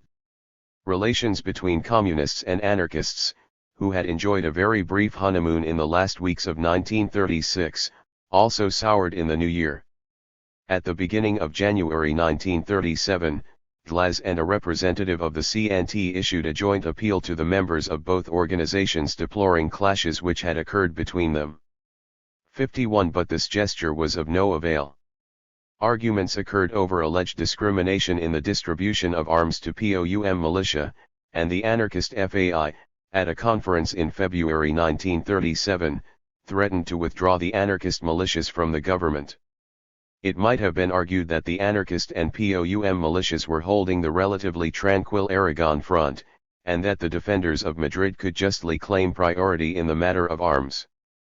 But the complaint was symptomatic of rising mutual anger. The same conference unanimously rejected a proposal of the UGT, strongly supported by the Communists, for the fusion of the CNT with the UGT.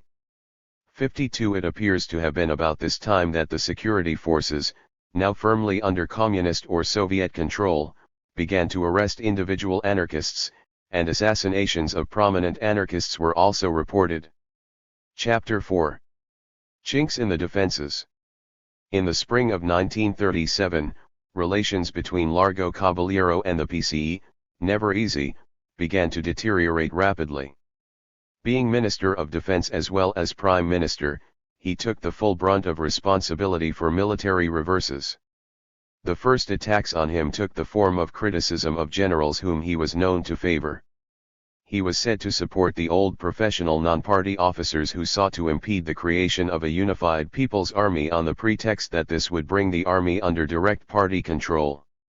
He began to show mistrust of the international brigades, whose strong revolutionary and party complexion made them recalcitrant to professional control. In January 193-7, he attempted to limit recruitment to them, and in April to liquidate their central headquarters at Albacete. He was jealous of the growing activity of the military commissars, and on April 14, 1937, issued a decree the effect of which would have been to subordinate them to the control of the Ministry of Defense.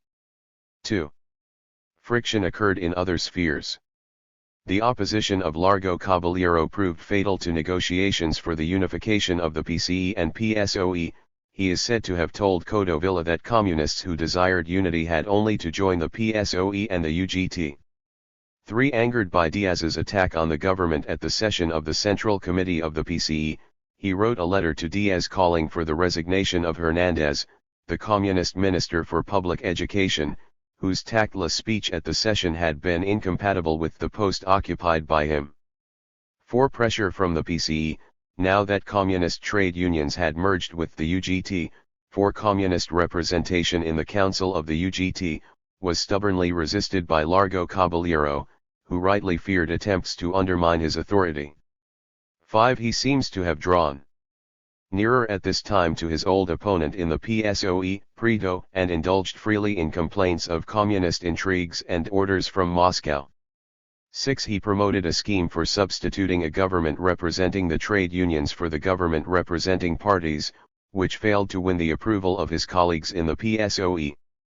7. If the story of a plot hatched by him to end the war by an offer of bases in Spain to Italy, and of mining rights to Germany, in return for the exclusion of Soviet influence, has any foundation, it would fully account for the growing communist animosity towards him. 8. Throughout the spring of 1937 the military situation remained tense. The loss of Malaga in February was balanced by a victory over Franco's Italian allies at Guadalajara on the outskirts of Madrid in March, the first positive achievement of the People's Army. But at the end of March Franco launched a new offensive against the Basque region in the north, with the port of Bilbao as its final objective. The Spanish Basques, though strongly Catholic, had a tradition of hostility to the Spanish monarchy, which rejected their claim to autonomy, and were fiercely opposed to Franco. On October 1, 1936, the reconstituted Republican government passed a decree recognizing the right of the Basques to autonomy, and an autonomous Basque government was set up. 9. But this step hindered rather than helped the integration of the Basque armed units into the Republican People's Army, and they were poorly supplied with tanks, aeroplanes, and other military equipment. While the army of the insurgents advanced slowly by land, their navy blockaded Bilbao. The bombing by German aircraft of Guernica, the old Basque capital and now a small undefended town, became the most notorious incident of the war, and provoked an outburst of indignation against the rebels in many countries. But the loss of the Basque territory and of access to the Biscay coast was a serious blow to the Republicans, and brought the political crisis to a head. No open attack had been made on Largo Caballero at the session of the Central Committee on March 4 to 5, 1937. But, according to a highly colored account published 20 years later by Hernandez, the conference was followed by a secret party meeting attended by Codovilla, Stpanov, a member of the Comintern Secretariat, and Martí, at which the proposal was made to remove Largo Caballero, and look for an alternative prime minister. Heated discussion followed. But only Diaz and Hernandez voted against the proposal, and Diaz declared himself ready to accept the view of the majority. 10. Some such meeting may well have taken place, but the details of this version are probably fictitious. Hernandez names Togliatti among those present. But Togliatti, on his own showing, did not come to Spain till July 1937, and other evidence conclusively supports him. It is doubtful whether any firm decision was taken at this time. Ever since the fall of Malaga in February 1937, constant recriminations about Largo Caballero's conduct of military affairs showed that he had lost the confidence of the Communists and of their Soviet mentors. A serious bone of contention was the rivalry between the Ministry of Defense, which sought to maintain the principles of the old professional army, and the new Commissariat of Military Commissars, which served the PCE and the Soviet advisors as a main channel of contact with the government on the army and on military policy. A conference of military commissars from all fronts was held in Albacete on April 2, 1937. It was addressed by Álvarez del Valle and Mayaja on behalf of the General Commissariat, and those attending included 20 socialists, 16 communists, and 3 anarchists.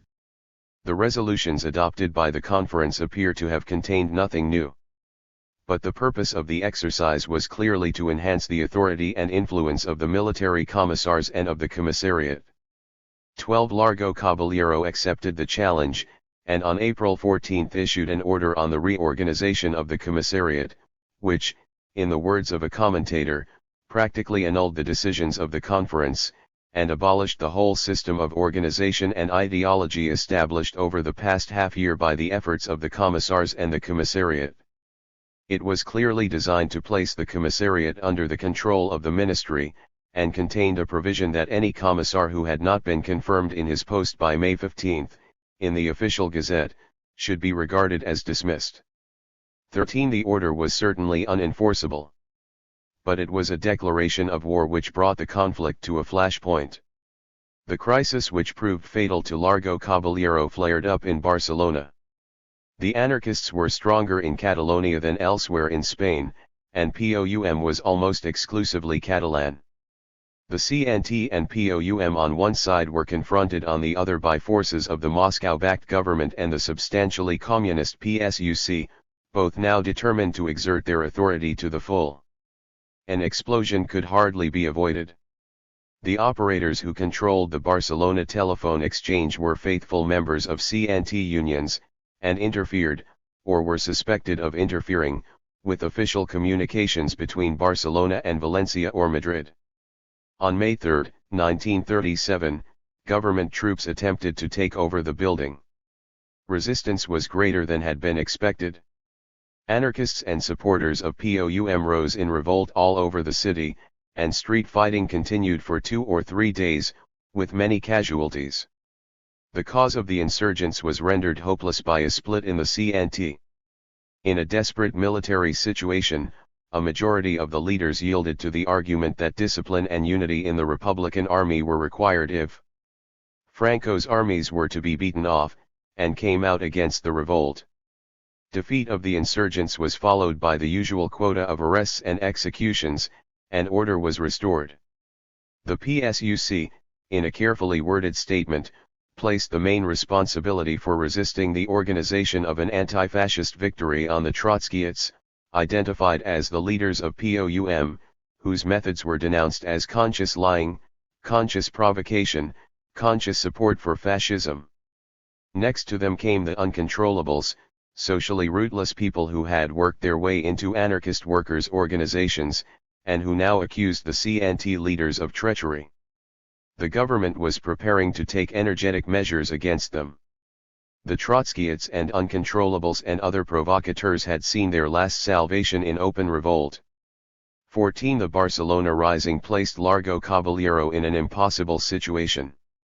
As Secretary General of the UGT, he had always posed as a good revolutionary, associated with the left wing of the PSOE. The progressive shift to the right in communist policy cannot have been congenial to him, and both the strength and the weakness of his character were incompatible with docile subservience to a party line. In the Barcelona affair, he had been responsible as Prime Minister for actions which he neither directed nor controlled, and about which his personal sympathies were ambivalent. Diaz repeated the official diagnosis at a mass meeting in Valencia on May 9, 193-7. He celebrated the achievement of the PCE and of the Popular Front. A tribute to General Mayaja was greeted with an ovation. Preaching caution in domestic policy, he issued a warning against attempts by committees to control factories, and by groups and organizations to take over the land. He denounced Trotskyists as agents of fascism, and held them responsible for the criminal putsch in Barcelona. He did not name POUM, but censured its paper La Batalla for instigating the disturbances. He denied any hostility towards the CNT. It would not be fair to blame the organization for what was done by uncontrolled elements. He ended with a plea for the unification of the parties of the left, and for the creation by the UGT and the CNT of a unified trade union center. But the tone was sharp. Diaz did not attack Largo Caballero by name. But he issued a warning that, if the government did not pursue a firm policy, this would have to be done by another government of the Popular Front. 15 The crisis came when, at a cabinet meeting on May 15, 1937, Largo Caballero resisted a communist proposal to outlaw POUM and to reduce anarchist representation in the government. The communist members left the meeting in disgust, and on the following day, Largo Caballero handed in his resignation to Azaya. 16 The rapidity with which a new government was formed suggests that the ground had been well prepared. On May 17, 1937, the finance minister, Negrin, took office as prime minister in a government which excluded the anarchists as well as POUM. The campaign against Largo Caballero was pursued with undiminished vigor. Negrin himself belonged to the right of the PSOE, and was a friend of Prieto, who retained his post as Minister for Defense. Álvarez del Valle, who had been a close associate of Largo Caballero, suffered a partial eclipse.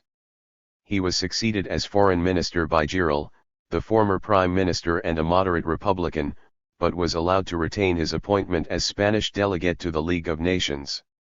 The PCE issued a statement promising to support any Popular Front government which would ensure the devotion of all human and material elements in the country to a victory which would open the way for our people's revolution, and expressing in particular the wish to go hand in hand with our comrades of the CNT.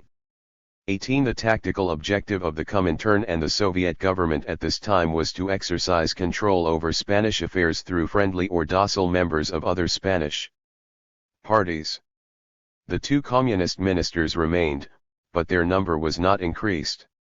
To assign too conspicuous a role to the PCE would have been liable both to alienate moderate Spanish opinion and to alarm those political circles in France and Britain which the Soviet government was expressly anxious to propitiate. The moderate complexion of the new government, shorn of every overtly revolutionary element, reflected this design. The first declaration of the Negrin government spoke the language of democracy, and promised, through the agency of the Popular Front, to crush the rebellion and maintain the independence of Spain. 19. Negrin was a competent administrator, without strong political convictions or ambitions. He was, from the point of view of Moscow, an excellent choice. But he was no revolutionary. A representative of the British ILP in Spain, sympathetic to the views of POUM, observed bitterly that Comintern does not want to see a red Spain any more than it wants to see a fascist Spain. 20. The PSUC and the government in Barcelona were now strong enough to complete their victory over those responsible for the May insurrection. At the end of May, a conference of the UGT, doubtless under some pressure, was induced by a majority of 24 to 14 to declare its support for the Negrin government. 21. The ranks of the anarchist CNT had been split by the Rising. Its leadership had come to recognize that the defense of the Republic called imperatively for common action by all Republican forces, and a temporary postponement of far-reaching revolutionary designs. The CNT adopted a program which was said to correspond in the main to communist demands. It stressed the need for unified political leadership and military command, for a plan to rebuild the economy, and for common ownership of the land, with the proviso that peasants should be free to cultivate it either individually or collectively. 22. The full fury of the authorities, with the tacit connivance of the CNT, fell on POUM. On May 28, 1937, the journal La Battaglia was banned. On June 16, POUM was outlawed by decree, its premises were seized, and no known members of it were safe from arrest. Nin disappeared and was never heard of again. He was probably killed, it was said, after torture, by the army or the police. The remaining POUM battalions at the front were disbanded or merged with other units. This savage victimization of POUM seems to have been the signal for the creation in the summer of 1937 of a new body whose professed function was counterespionage, the Servicio de Investigación Militar. This organization quickly spread its tentacles to all parts of Republican Spain, occupying itself with the suppression of all forms of opposition, and employing the familiar instruments of imprisonment, investigation, and torture. These proceedings provoked a wave of indignation among supporters of the left in Western countries. For the first time, a body of opinion arose which, while implacably hostile to Franco, was sharply critical of the suppression of dissidents of the left in Spain. The comparison with the purges in the USSR, now at their height, was freely cited, and what was happening in Spain was attributed to the Soviet advisors and agents. When the Central Committee of the PCE met on June 18 to 21, 1937, the party seemed well placed to outstrip and absorb its rivals and to assume the dominant position in the affairs of the Republic. The main item on the agenda was an appeal for a single united party of the proletariat and for the Popular Front. Diaz was absent, ill, and Ibarruri, who made the main report, delivered an eloquent call for the unity of the working class, including an appeal for joint action between the UGT and the CNT. Comarera, the secretary of the Catalan PSUC, and Santiago Carrillo, the secretary of the United Communist and Socialist Youth Organizations, praised contributions made by their respective organizations to the cause of unity. The resolution instructed the party Politburo to submit to the PSOE for discussion a document which would lay the programmatic and tactical foundation for unity, and the call for unity was endorsed by a mass meeting of 60,000 workers in Madrid. 23. The session was marked by a mood of self-congratulation which took little account of the grim realities of the situation. Chapter 5. Calculations of Diplomacy. The replacement of Largo Caballero by Negrin as Prime Minister could be read as a turning point in the history of the Spanish Republic and of the Civil War. It symbolized a reversal of priorities. Largo Caballero was an impulsive revolutionary demagogue, the popular leader of the left wing of the PSOE. Negrin was a cautious administrator and disciplinarian, a member of the center or right of the PSOE, and this made him an acceptable head of government for the PCE, from whose program revolutionary elements had been carefully expunged, and which demanded only efficiency in the conduct of the war. Here Negrin's appointment marked a certain advance. For the first time the army had been unified. One of the first decrees of the new government, on May 27, 1937, provided for a reorganization of the armed forces under the control of the Ministry of Defense. A week later Negrin established a Supreme War Council, consisting of himself, Prito, a socialist, Giral, a Republican, and Uribe, a communist, to oversee the conduct of hostilities, a token of the broad popular front. One political unity had been achieved. Under the dominant activity of the PCE, POUM had been annihilated, and the anarchists called to order by their own leaders. The creation of SIM as a special department for the defense of the state was proof of a new determination to combat espionage and the fifth column. 2. Something had been gained. But much also had been lost. The spontaneous revolutionary ardor, ill-organized and ill-coordinated though it was, which animated the Republican armies in the first autumn and winter of the war, gave place to a dour defensive struggle to avert disaster, which discouraged any visionary hopes or ambitions for the future. The revolutionaries of many nations who had marched to the defense of Madrid in November 1936 found no corresponding inspiration in the defense of Asia's bourgeois republic. The fortunes of war fluctuated. In July 193-7, by way of compensation for their losses in the north, the Republicans in a desperate battle, the so-called Battle of Brunt, succeeded in breaking through the close ring with which the rebel forces enveloped Madrid. But by this time the People's Army was fighting with its back to the wall. Catalonia and Valencia still held firm, with Madrid and its environs representing a broad salient projecting into enemy terrain. But 2/3 of the territory was in the hands of Franco and his allies. Talk of a negotiated peace, which had been in the air since the spring, now took more definite form, and was widely attributed to Prito himself. 3. A mood of fatalism crept over the Spanish left. Hopes of victory were relegated far into the future. The interest of the international left in the Spanish Civil War, and enthusiasm for the Republic in its ordeal, so vividly kindled during the first winter of the war, had also lost its novelty and some of its attraction by the summer of 1937. On March 9–10, 1937, a few days after the session of the Central Committee of the PCE in Valencia, for the Second and Amsterdam Internationals held a conference in London, attended by 200 delegates and presided over by Citron. The conference originated in a proposal of the PSOE and UGT for a comprehensive conference of all anti-fascist organizations to consider ways and means of coming to the aid of the Spanish Republic. This proposal had been unhesitatingly rejected by the leaders of the two internationals, who were determined to confine the proceedings to their own members. A manifesto addressed to the conference by the CPGB was pointedly ignored. The Spanish delegation, having expressed disappointment at the restricted composition of the gathering, proposed that governments should withdraw from the now wholly one-sided non-intervention agreement, that arms and munitions should be supplied to the Spanish government, and that a simultaneous and complete stoppage of work should be organized by workers in Western countries in protest against the attitude of their governments. The French delegates approved the stoppage of work in principle, but doubted its favorable effect on governments or on public opinion. Nobody else had anything to say for it. The British delegates were concerned to deplore the continual attempts to secure an all-in conference, which had the effect of diverting attention from the real issue of helping Spain, and concentrating it on the controversial issue of the United Front.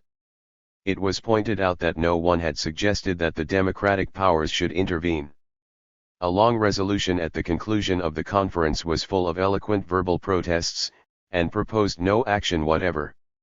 5. The pristine revolutionary enthusiasm for the Spanish Republic was now maintained in Britain primarily by the ILP.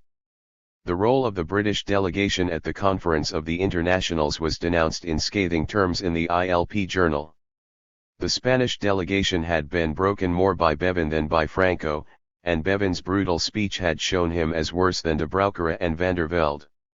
6. A conference of the ILP at the end of March 1937 had the Spanish question as its background. But, since the Spanish delegation at the conference came from POUM, the views propounded by it were anathema to the CPGB and PCE and to the Spanish government, no less than to the Second International and the British government. 7. A dramatic incident which occurred at this time illustrated the cautious mood prevailing in the leadership of the PCE, as well as the mutual suspicion and incompatibility of purpose which divided the socialist and communist parties of Western Europe, and the two internationals. Naval engagements were at this time normally avoided by both sides. But on May 31, under what provocation never became clear, a squadron of Republican aviators dropped a number of bombs on the German cruiser Deutschland, causing 80 casualties.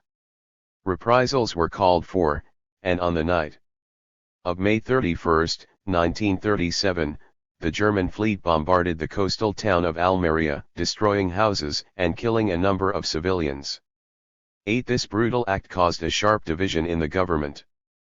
Prieto, as Minister of Defense, proposed to mount a systematic attack by the Air Force on German warships in the Mediterranean. The other members of the government resisted and temporized.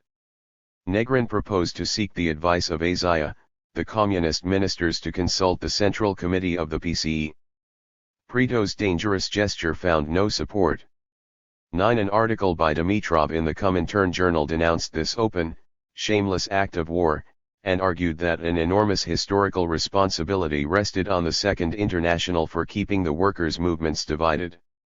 The article contained, however, no hint of military action to avenge the attack. 10. Where deeds were lacking, eloquent words took their place.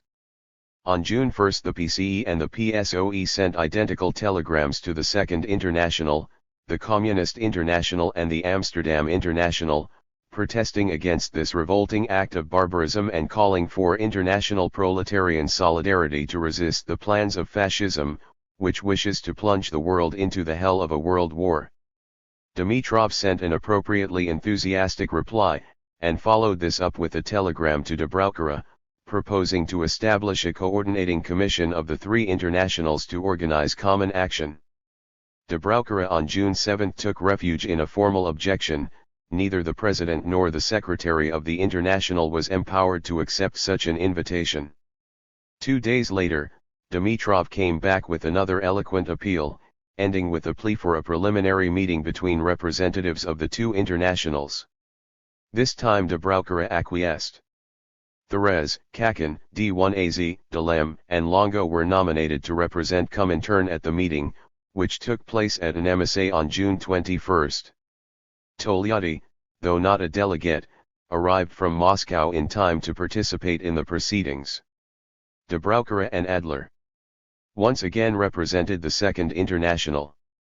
11. The joint communiqué at the end of the meeting recorded the support of both internationals for the removal of the blockade, the re-establishment in Spain of international law violated by the fascists, and the application of the Covenant of the League of Nations, and proposed a more detailed study on a further occasion in the near future of ways and means of rendering moral and material aid to the Spanish Republic.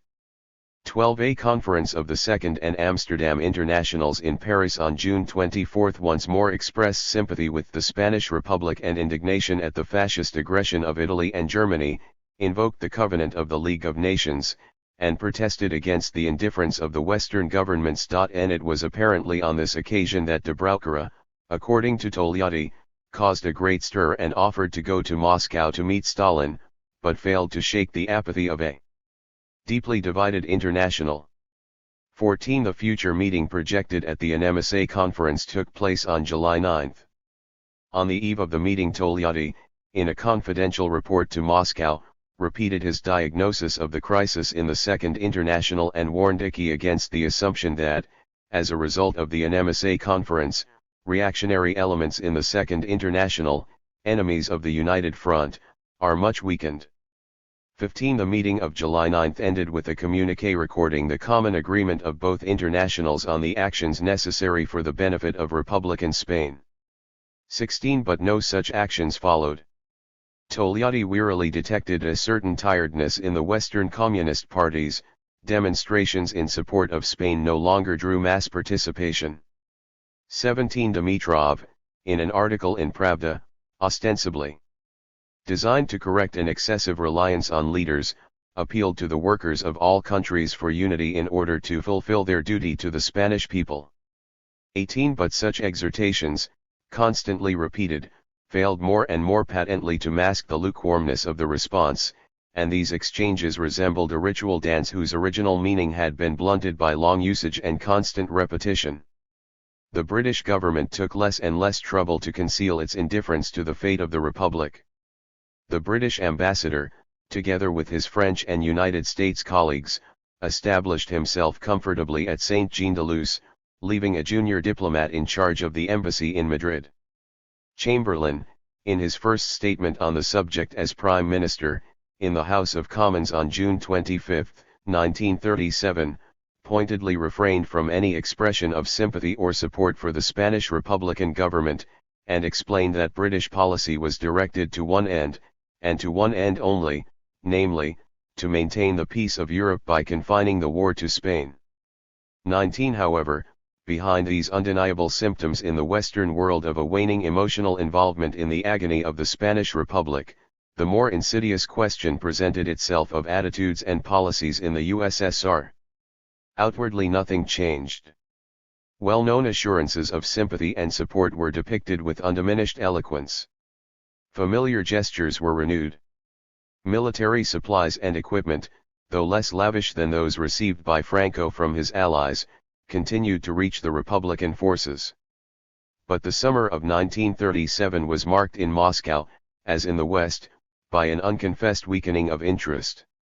The revolutionary ardor so easily whipped up in the summer and autumn of 1936 to fire the struggle against fascism, had given place to the cool calculations of diplomacy. Spain was a pawn on the European chessboard. 20 Perhaps the hitherto unthinkable prospect of a defeat of the Republic by Franco's victorious allies had begun, in the inner military councils of the USSR, to seem less unrealistic. Nor was the wider outlook, as seen from Moscow, any more reassuring. The German-Italian axis, cemented by cooperation in Spain, and now reinforced by the enigmatic power of Japan, more directly menacing to the USSR than to Europe, boldly confronted the shifting and hesitant policies of France and Britain, and, somewhere in the background, that sprawling and indecisive colossus, the United States of America. Whatever other significance could be read into Stalin's purge of the generals in June 1937, it indicated a deep unease in foreign policy. Tukhachevsky had been a conspicuous protagonist of the anti-fascist front. 21 The whole conception had come to wear a hollow look. The time had not yet come to formulate, or even to admit, the possibility of any alternative policy to confront the German menace. But the unspoken recognition that some other way might someday have to be found imparted a certain irresolution to the implementation of existing policies, in Spain and elsewhere. 22. Chapter 6. Democracy of a New Type. Consciousness of the precarious situation in Spain, and of the new problems and dangers facing Negrin's government, evidently prompted a decision by Comintern to send to Spain on a mission of inquiry its most experienced foreign coadjutor. During the past year, Togliatti, however cautious his official utterances, had been fully convinced that the revolution, in countries like Italy and Spain, was still in its bourgeois democratic phase. The first stage of the struggle against fascism must be for a new type of democracy. Emphasis should fall on the struggle between democracy and fascism. Before leaving Moscow he had a conversation with Dimitrov, and an identity of views was established between them. 2. He arrived in an embassy in time to attend the conference there on June 21–22, 1937, 3, and went on to Valencia, where he remained for almost 3 months, reporting periodically to Moscow on problems and prospects. 4. His code name in the PCE was Alfredo, and he held credentials as correspondent of the Paris newspaper L'Histoire. 5. Togliatti's conclusions, when he summed them up at the end of August 1937, were neither flattering nor encouraging. Negrin was better than Largo Caballero. But the government did not have sufficient contacts with the population. Its language was pedestrian, cold, and bureaucratic. It was unable to stimulate popular enthusiasm, and thus transform the war into a war of the whole nation against the aggressor. The danger was that its feebleness tended to create a bloc of opposition to the government, which is also a bloc of fierce enemies of the PCE, a bloc including Trotskyists and anarchists, who denounced Negrin's regime as counter-revolutionary. Togliatti's conventional praise of the PCE thinly veiled sharp criticisms. Weaknesses were attributed to rapid growth and lack of experienced cadres. The Central Committee and the Politburo were ill-organized, and policy was often indecisive and incoherent. 6. The proceedings of the Central Committee of the PCE in June 1937 had been dominated by proposals for the fusion of the PSOE with the PCE into a single proletarian party. 7. Profound enthusiasm in the PCE was, however, thwarted by sharp swings of opinion in a divided PSOE. Largo Caballero's hostility to the PCE was now implacable, and he still wielded influence in the UGT. Recriminations abounded. The communist journal Frente Rojo described the executive committee of the UGT as a group of people hostile to unity, hostile to the nation, bankrupt and embittered, who rate their bitterness and personal passions above the sacred interest of the nation. Largo Caballero refused to attend a meeting summoned to discuss a PCE draft, and the Politburo of the PCE, in a solemn resolution of July 19, deplored the negative attitude of a majority of members of the Executive Committee of the UGT. 8. It now became imperative, if further progress was to be made, to shake Largo Caballero's remaining bastion of power as president of the UGT. On September 4, 1937, the Joint Committee of the PCE and the PSOE called for the early convocation of the Executive Committee of the UGT. 9. Relations were patched up sufficiently to allow a joint committee of the two parties to draft a program of common action, which was published in the party journals of August 19 and 20. It envisaged joint action in promoting greater efficiency in the army, in war production and in the coordination and planning of the economy, as well as good relations with the industrial and commercial petty bourgeoisie. It called for the strengthening of the Popular Front, and of unity between the two parties in the trade unions, in the youth organization, and in international relations, and it ended with a commitment to the defense of the USSR and to its struggle against international fascism, for democracy and freedom of peoples. 10. It was a document of eloquent words and no great practical content. Its shortcomings were emphasized in an enigmatic resolution recorded by the chief PSOE delegate at the moment of signature. It was simply a program of unity of action, not for the organized fusion of the parties into what the Spanish proletariat so much disliked, a single workers' party. 11. Togliatti in his report of August 30 remarked on continual opposition in the PSOE. 12. And nobody seems to have taken the prospect of fusion very seriously. Relations with the anarchists were more significant, and caused more anxiety to the PCE, than relations with the socialists.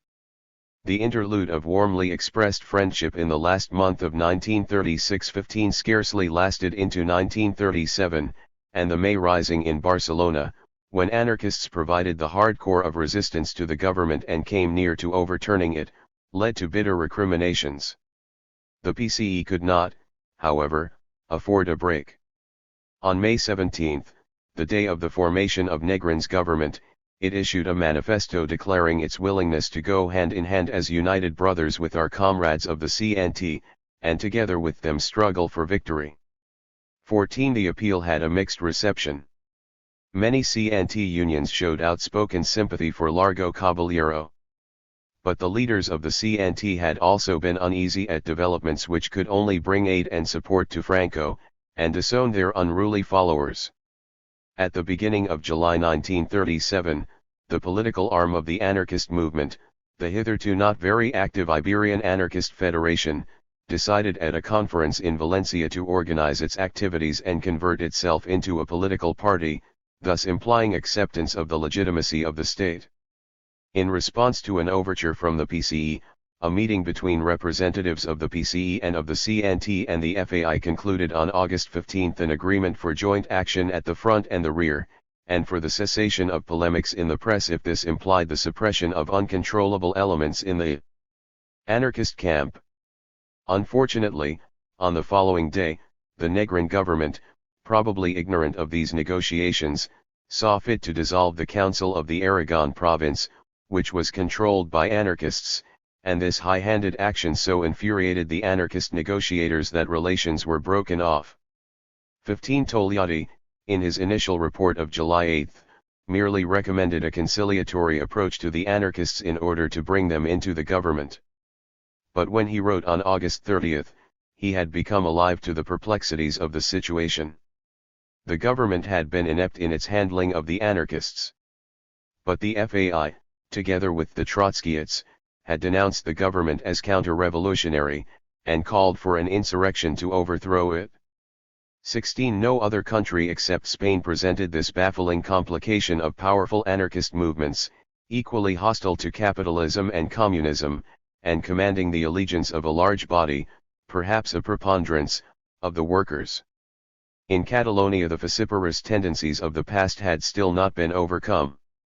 A new government of the Generalitat was formed in the summer of 1937 by an alliance between communists and Catalan nationalists at the expense of the anarchist CNT.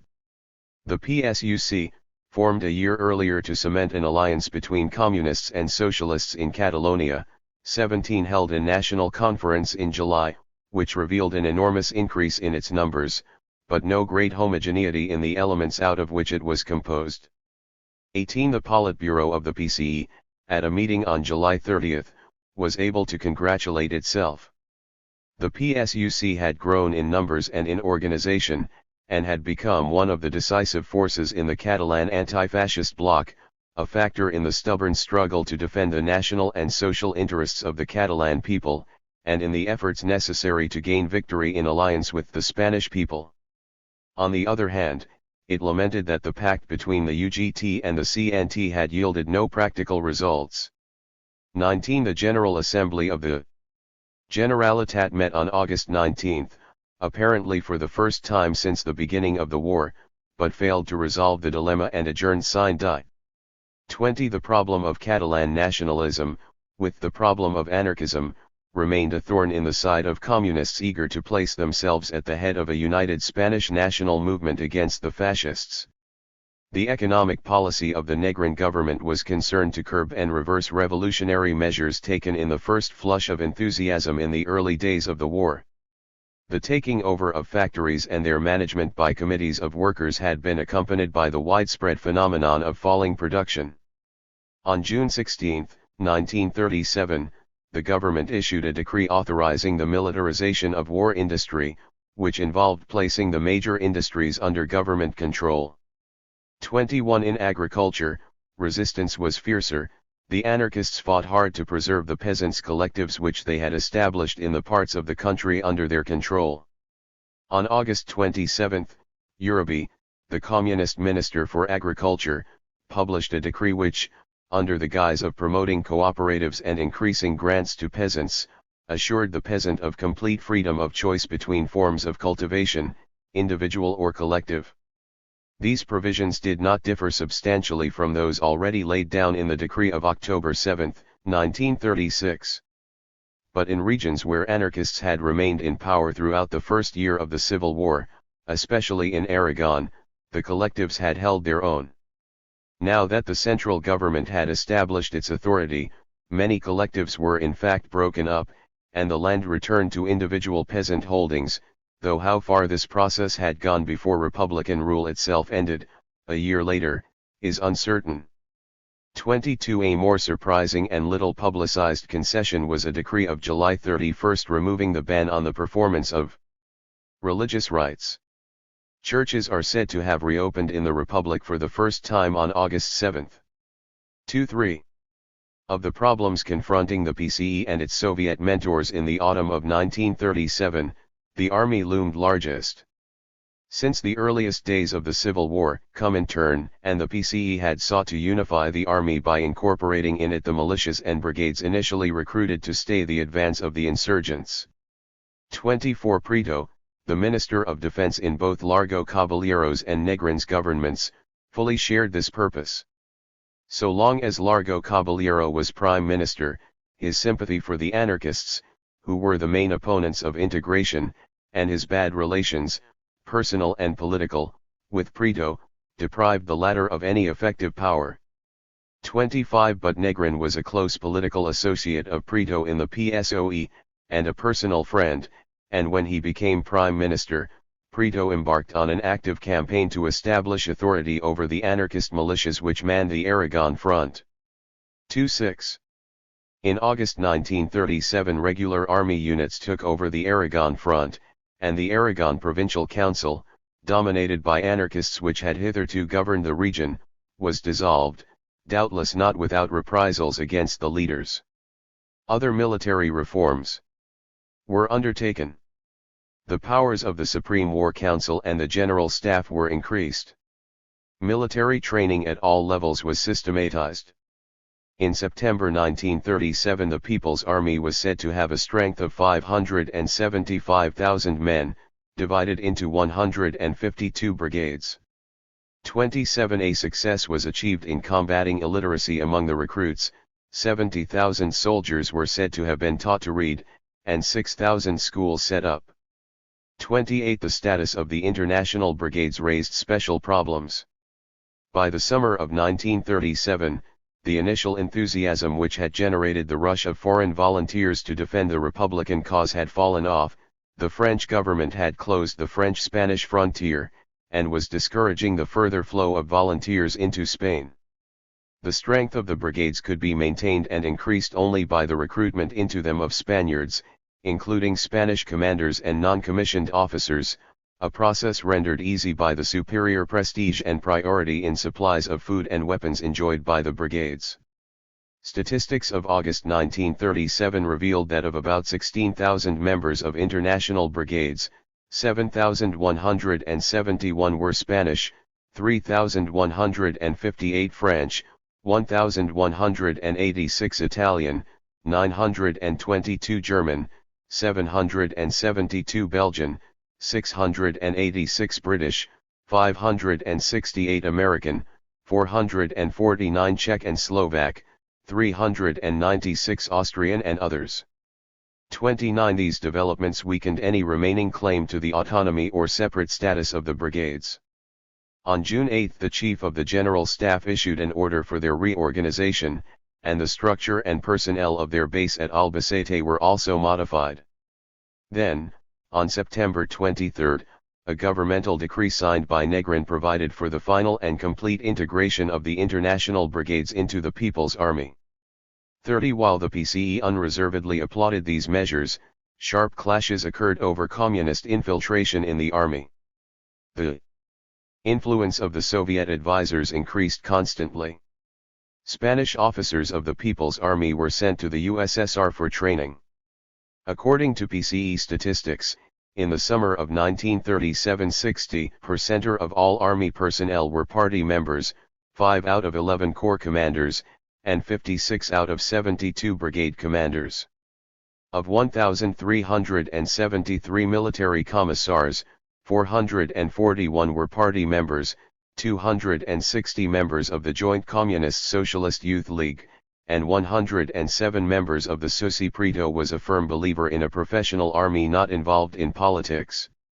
He had no love for the PCE, or for the left wing of the PSOE, which flirted with it, and he probably counted on Negrin's support in an attempt to curb the role of the communists in the army. 32 The PCE had offered provocation. Its Central Committee, at the session of June 18–21, 1937, decided to appoint representatives of party organizations in all military units, which would discuss all questions relating to the conduct of war, and ensure the systematic carrying out by officers and commissars of the policy of the Popular Front.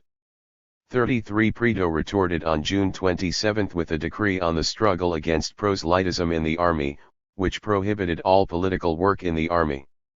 34 Ibn Ruri attacked the decree in an emotional and uncompromising speech, which included the sinister reminder of the need not only to organize the army, but also to establish order in the rear. 35 In spite of hot-headed words, the increasingly dangerous military situation dictated a compromise, and in the sequel neither the party resolution nor Prito's decree seems to have produced any significant change. Friction between Soviet advisors and their Spanish colleagues was one of the main preoccupations of Togliatti's sojourn in Valencia in the summer of 1937. His report of August 30 frankly placed part of the responsibility for unsatisfactory work of the PCE on our advisors. His severest strictures fell on Codovilla, who had taken into his masterful hands all the tasks of the party Central Committee, turning himself into the beast of burden. If Spanov was placed in charge, Codovilla's methods could be changed. 36 Togliatti voiced these criticisms at meetings of the party Politburo early in September, but met with opposition from Codovilla and from the German Delem, who was also present as a delegate of ICI. After their departure, things went better, and a document published by the party Central Committee on September 15 had its source in an article by Alberari written, according to Togliatti, without any help or corrections on our part. 37 The document made some concessions to the harsh realities of the military situation. It did not minimize the blows inflicted on the Republic by the loss of Bilbao and Santander, by the failure at Brunt, and by Franco's blockade of the Mediterranean coast, though it continued to proclaim its faith in ultimate victory. But its positive injunctions had a well-worn air: unity of the anti-fascist front, and the struggle against those who sought to sow dissent, unity of the PCE and the PSOE, and the removal of misunderstandings with the anarchist FAI and CNT. Communists in the army were exhorted to maintain strict discipline, and to establish comradely and fraternal relations with commanders, members of other parties and organizations, with old officers who loyally and honorably served the cause of the Republican fatherland. 38 5 days later, on September 29, 1937, ICI adopted a resolution on the main tasks of the PCE. This placed strong emphasis on the democratic basis of the anti-fascist front, and recommended common lists with other anti-fascist parties at elections. National control of the economy was essential for efficiency, involving agreement with the trades unions. Close relations should be sought with the National Committee of the CNT. This should help to restore unity in the UGT, now challenged by the supporters of Largo Caballero. Only in the matter of fusion between the PCE and the PSOE was a restraining hand laid on the party's ardor. Nothing should be done to lend color to the charge that the PCE wanted to swallow up the Socialist Party. 59 It was probably also on this occasion that it was decided to withdraw Codovilla and Gero from Spain, and entrust the Comintern representation there to the less aggressive Spanov. Policy remained unchanged, but Soviet influence was to be exerted by milder, more self-effacing measures. Its hand could, however, hardly be concealed in an important coup executed on October 1, 193-7, when the Executive Committee of the UGT removed Largo Caballero from the presidency of the organization, expelled several dissident federations, and declared its full support for the government. 40 military operations in the autumn of 1937 did nothing to encourage the Republican cause. The much advertised July counter-offensive in Brunt had fizzled out. Franco's forces steadily mopped up the remaining Republican strongholds in the north. The last of these, the port of Gijón, had fallen on June 22. Before the end of the year, the nationalists held the whole northern coast as far as the French frontier, the important mining and industrial Asturias region, and the greater part of Aragon, hitherto an anarchist base. 2/3 of the territory of Spain was in the hands of the insurgents. The effective rule of the Spanish government was confined to Catalonia, to the Mediterranean coast as far south as Almería, and to a part of the central provinces, with Madrid precariously confronting a massive block of enemy territory. The last session of the Cortes in Madrid was held on October 1, when Alberari once more expounded the policy of the PCE and of the Catalan PSUC, efficiency in the army and in the defense industries, unity of all anti-fascist forces, and an invitation to the CNT to join the government. 41 But Valencia also was now too exposed. The seat of government was transferred to Barcelona. The move of the government from Valencia to Barcelona in September 1937 may have been prompted primarily by military considerations. but it had the effect of strengthening the hold of the central government over Catalonia at the expense of the Generalitat, and curbing the ambitions of Catalan nationalists. A single authority replaced the uneasy dual partnership which had hitherto controlled the politics of a semi-autonomous province. 42 But the bogey of Catalan separatism could never be completely exorcised. The anodyne formula adopted by the Party Congress of the PSUC in July 1937 revealed that Catalonia was, and was not, an integral part of Spain. Catalonia cannot be free if fascism conquers Spain. Spain cannot be made free without the help of Catalonia.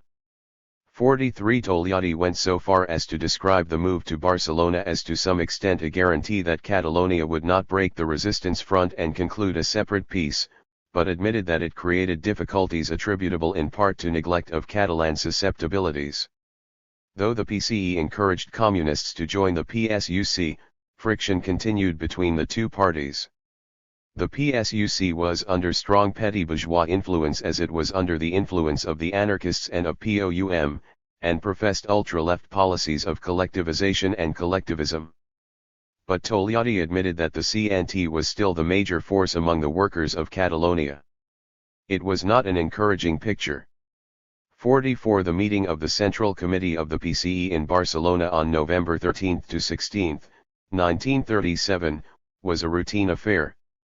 Diaz, in the main report, proclaimed the virtues of the Popular Front as the greatest and broadest political organization that the Spanish people had ever had. The country was an anti-fascist democracy of a new type. He called for new elections which would still further mobilize the masses for the struggle against fascism. This did not, however, imply that the PCE had forgotten that it was a proletarian party or had abandoned its own principles and political line. Alberari spoke on the need to strengthen the army. Uribe, the Minister for Agriculture in the government, attacked Largo Caballero for hypocritically pretending that the Republic had abandoned the path of the revolution, and Hernandez, the Minister for Public Education, eulogized the achievements of the USSR over a period of 20 years, and the Stalin Constitution. The committee exchanged cordial greetings with the PSOE, looking forward to the prospect of unification, but apparently took no further steps towards it. 45 A report by Togliatti to Moscow 10 days later gave a more realistic account of the underlying tensions. While assiduously avoiding any remark which might earn him the label of defeatist, and while firmly asserting that the government and public opinion was decisively against compromise, he confessed to the existence among the masses of a longing for peace, and for a withdrawal of Italian and German forces in return for territorial concessions. Unofficially, moods of compromise could be found in the PSOE. In Barcelona, defection was openly preached, though this could be attributed to Trotskyists, to sections of the anarchists, and to supporters of Largo Caballero. Togliatti did not fail to recall the bad influence of Codovilla and Martí in the PCE, and feared that this might still not have been wholly eradicated.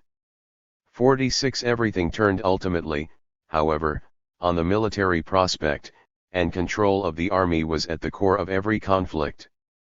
Prieto, the Minister of Defense, though at one with the PCE in working for an integrated army under central control, constantly mistrusted the predominance of communists in leading posts. Here, he seems to have been foiled by the fact that communists provided the largest number of recruits, and often the best officers. But he enjoyed more success in his campaign against the military commissars, an institution in which communists had always played a principal role. 47 Unable to secure the abolition of the institution, Prieto starved its headquarters of necessary facilities, and vetoed the appointment of 300 new commissars. The ensuing compromise involved the resignation of Álvarez del Valle, who had been at the head of the commissariat since its creation in October 1936, and thereafter its subordination to the Ministry of War was readily achieved. The PCE seems to have put up surprisingly little resistance to these measures.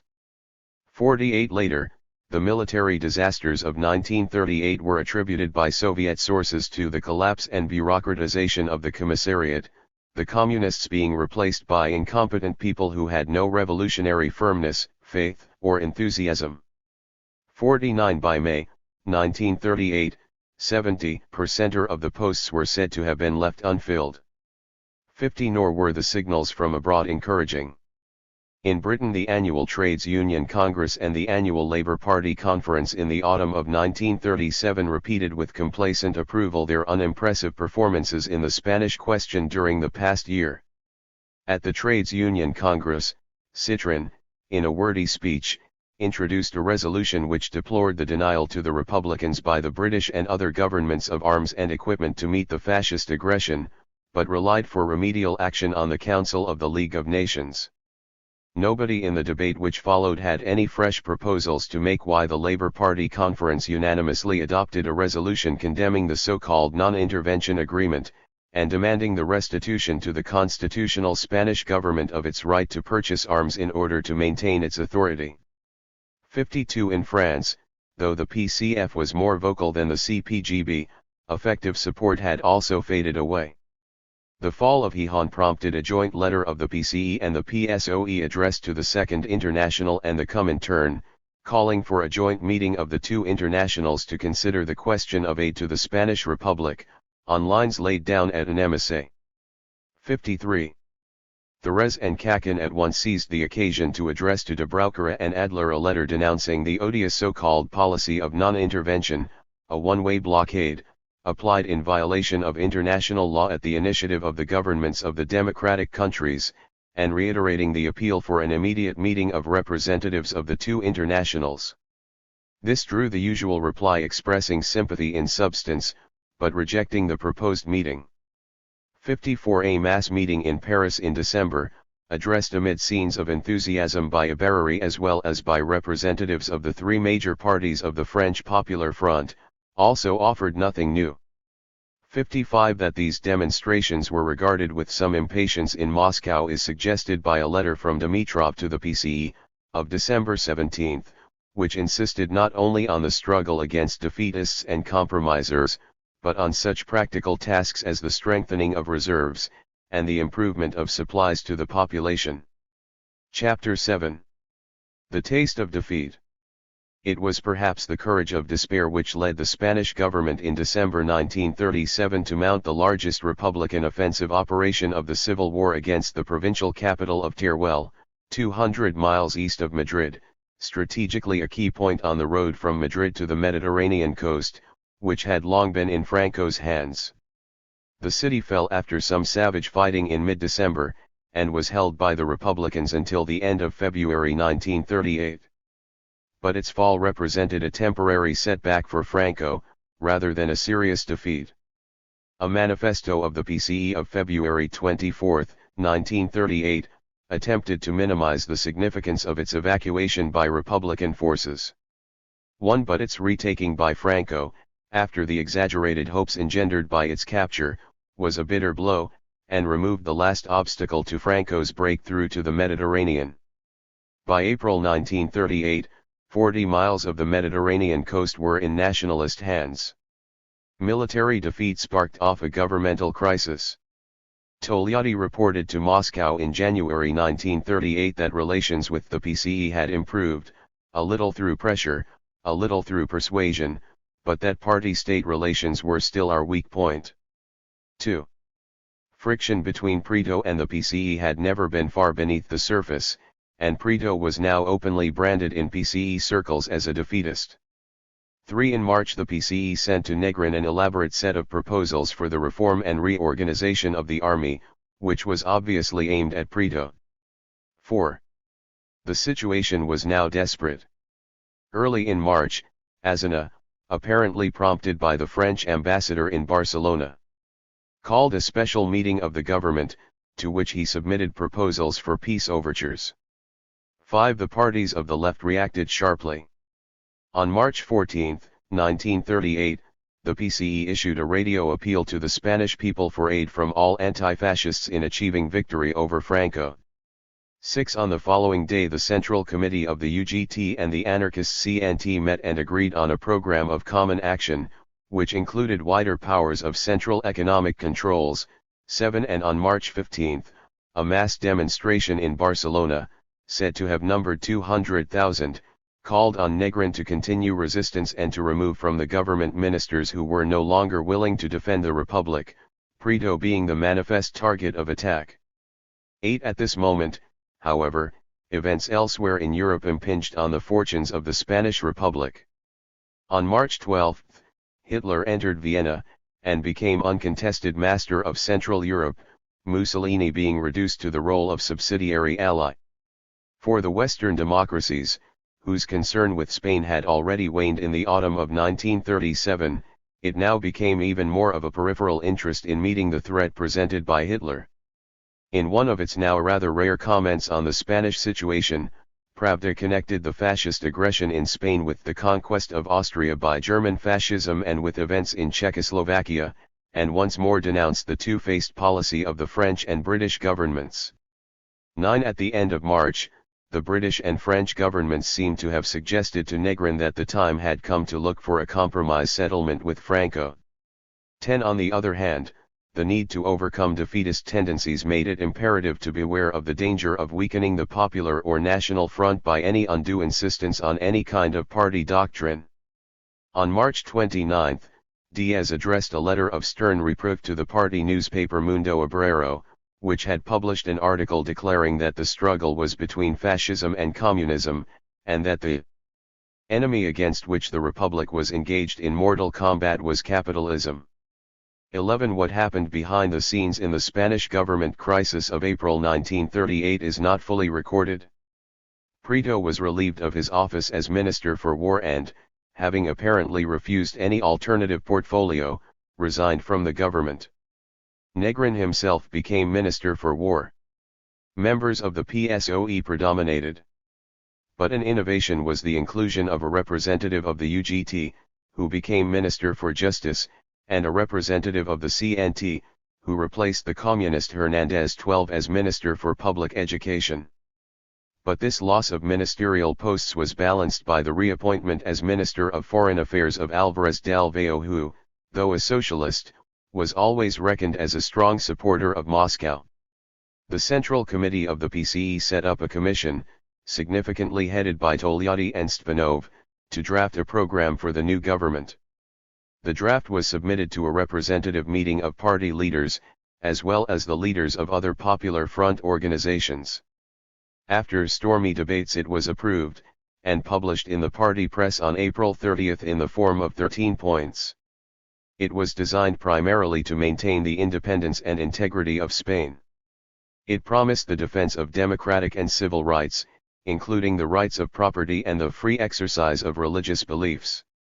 A special clause, on which Icky insisted and which caused some controversy, protected the property of foreigners, other than those who had helped the nationalists.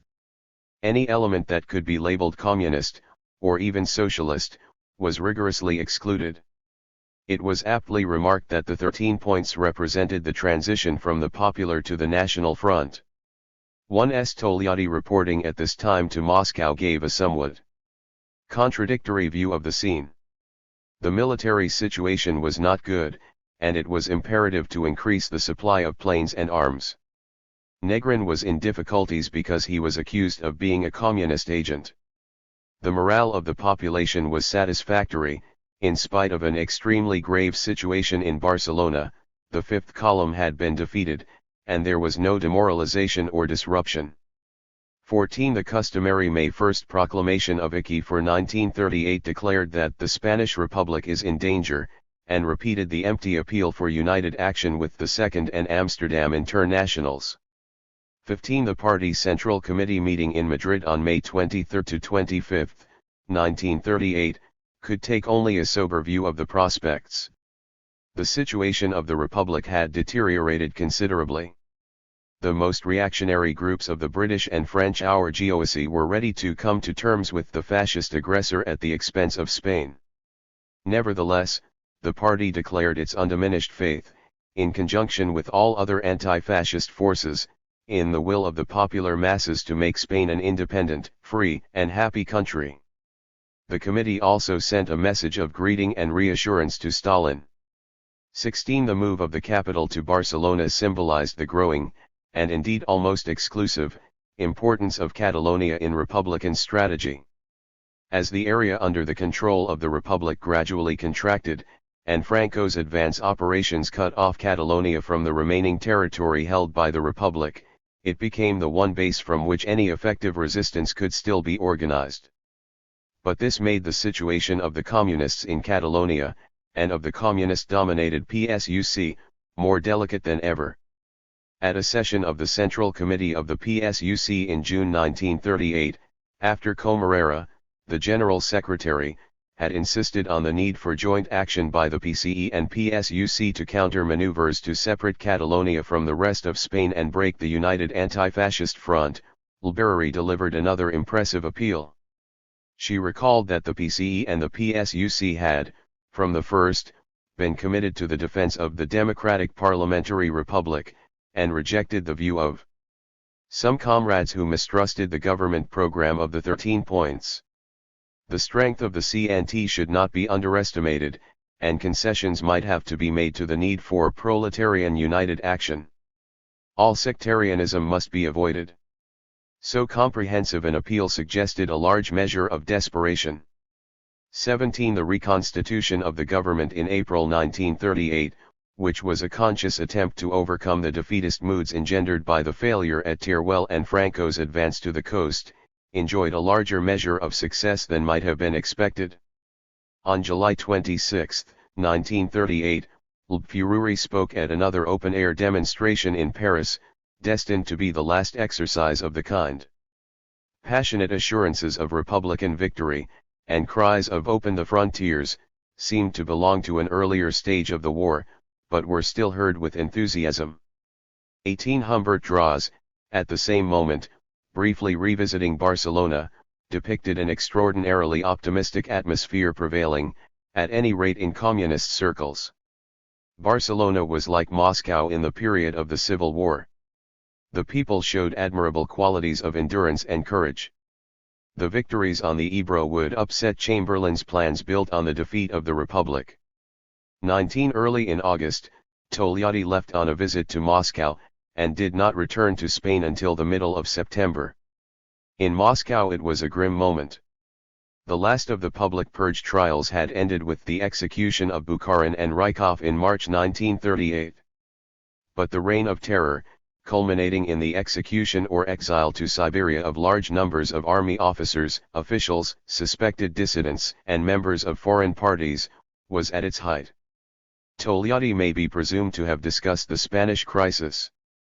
But his only recorded activities in Moscow related to the Polish, Italian, and Swiss parties. 20. Though Franco's advance now seemed inexorable, Republican resistance was not yet quite exhausted.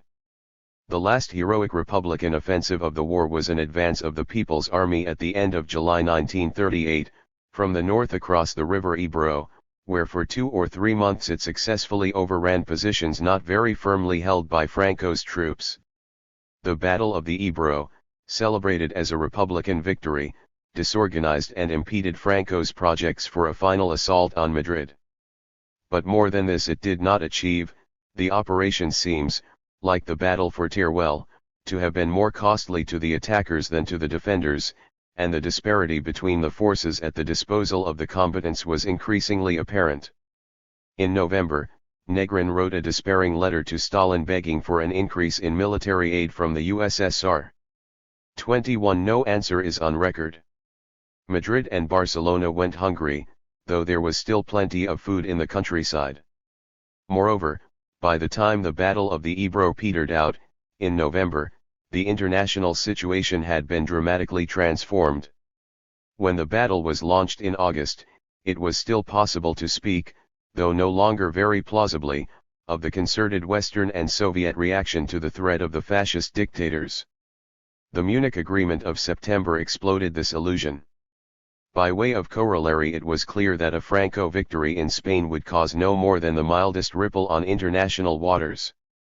When the agony of the Spanish Republic entered its final stages, the eyes of Europe were fixed elsewhere.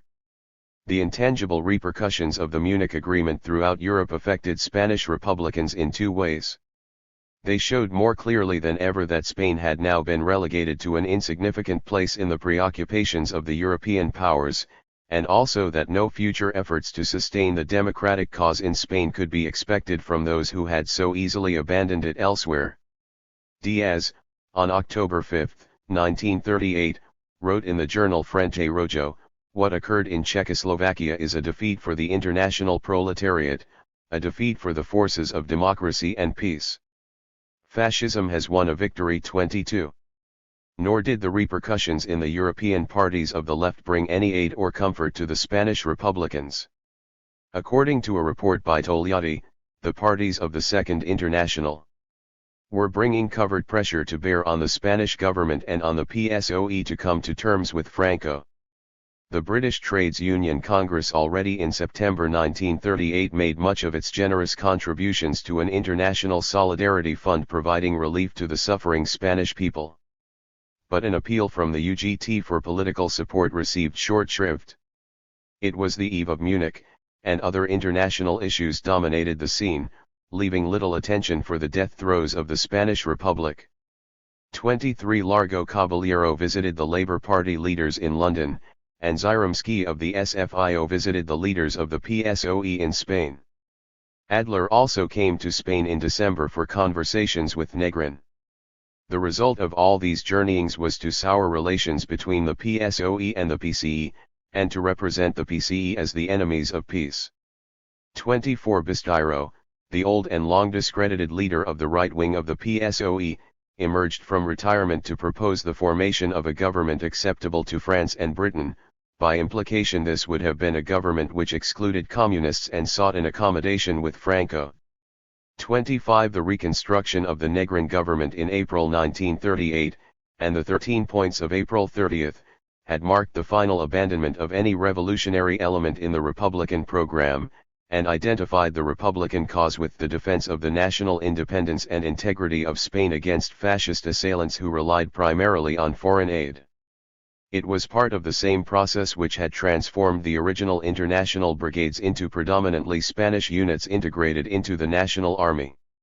26. A resolution of the Secretariat of ICI of September 3, 1938, urged the PCE to work for national unity, and to wage a decisive struggle against defeatism. But it also issued a warning against the syndicalization of industry, and administrative pressure on the peasantry. It gave its blessing to the reopening of churches in Madrid, Barcelona, and Valencia, and to the maintenance of the closest unity with the Catholic and other peoples of Spain. 27. The Assembly of the League of Nations at Geneva in September 1938, meeting at the height of the Munich crisis, had little thought to spare for Spanish affairs.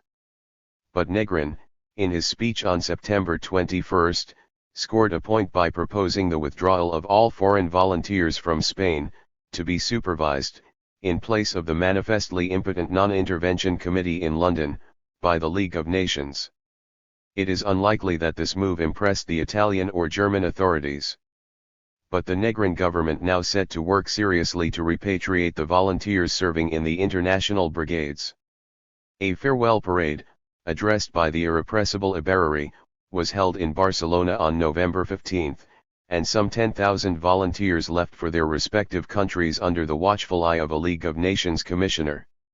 28. The great international campaign against fascism, so eagerly inaugurated in Spain in 1936, had been wound up, or transformed to a broader, worldwide context. In Spain, the Battle of the Ebro delayed Franco's victory by some weeks. But when the Republican effort collapsed, the way into Catalonia was open to Franco's forces. The advance began on December 23. The enemy closed in on the capital, and a rallying cry from the PCE beginning Catalonians. Spaniards.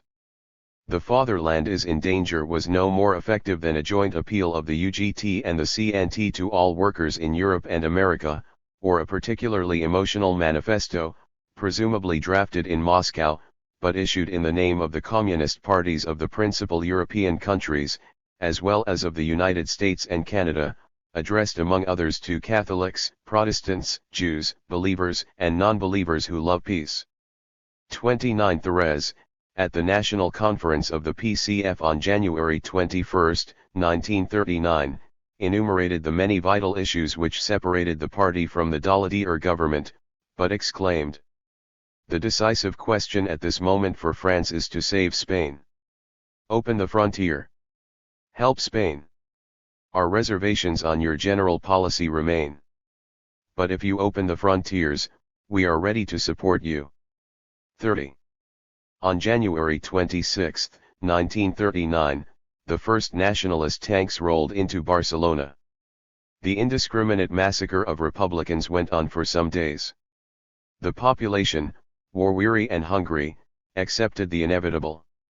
The remnants of the battered Republican army crossed the frontier into France, preceded and followed by a horde of refugees. It stands to the credit of France that these were at least not turned back. Declarations by Negrin and Álvarez del Valle, of a determination to fight on even after the fall of Barcelona, 31 were as empty as other gestures of this tragic moment. Pravda blamed the criminal non-intervention policy operated by the governments of the bourgeois democratic countries, France and Britain, for the tragedy of Catalonia, and praised those communists who continued the struggle in Madrid and in the towns and villages of the Central Zone. 32. The whole of Spain was now in Franco's hands, except for a roughly triangular wedge whose apex was Madrid, and base the Mediterranean coastline from Valencia to Almeria. Togliatti, with a handful of members of the PCE and of the government, including Negrin, established themselves for a few days at Figueres in the north of Catalonia. Here, in an atmosphere of total confusion, the Cortes on February 1, 1939, held their last session, attended by 62 members out of the over 450 elected 3 years earlier. Negrin, speaking in the name of the government, recognized the situation as hopeless, and proposed an offer of peace negotiations on 3 conditions: a guarantee of the independence of the country, the right of the Spanish people to decide on its governmental system, and the cessation of victimization and interrogation of those who had taken part in the war. The proposal was approved by MIG in the name of the PCE, 33, and unanimously adopted. On February 9, groups of government and party leaders crossed into France and found a momentary resting place in Toulouse. Here a general dispersal took place. Azaya, with some of his closest associates, refused to continue the struggle and, still the president, retired to the residence in the Spanish embassy in Paris. Negrin and Álvarez del Valle flew back in a French plane to Alicante, still in Republican hands, ostensibly in order to organize a last desperate stand against the fascists. Togliatti, accompanied by some members of the PCE, re-entered Spain at Tolosa, south of San Sebastian, and after a dramatic night flight reached Madrid on February 16. He found that Negrin had arrived there before him, and had embarked on discussions with Casado, the commander of the garrison, who was convinced that further resistance was hopeless, and was by this time looking for a negotiated surrender. 34 charges and countercharges by supporters of Negrin and Casado make it difficult to disentangle exactly what happened in Madrid in the later part of February 1939. Casado by this time made no attempt to conceal his detestation of communists. 35 and Togliatti and his companions from the PCE played no part in these proceedings. The censorship banned publication of the PCE resolution of January 28, presumably on the ground that it attacked the government for its failure to rally its forces after the fall of Barcelona. The PCE defied the ban and circulated the document, and this led to recriminations with the PSOE and an open breach of the Popular Front.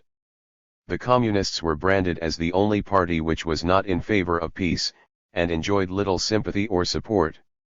Negrin avoided contact even with Uribe, the communist minister in his government.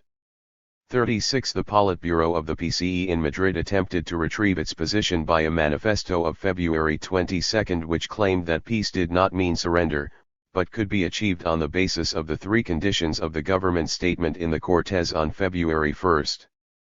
This, according to Togliatti, made a great impression. But relations also quickly soured between Casado and Negrin, who ruled out the possibility of negotiation with Franco.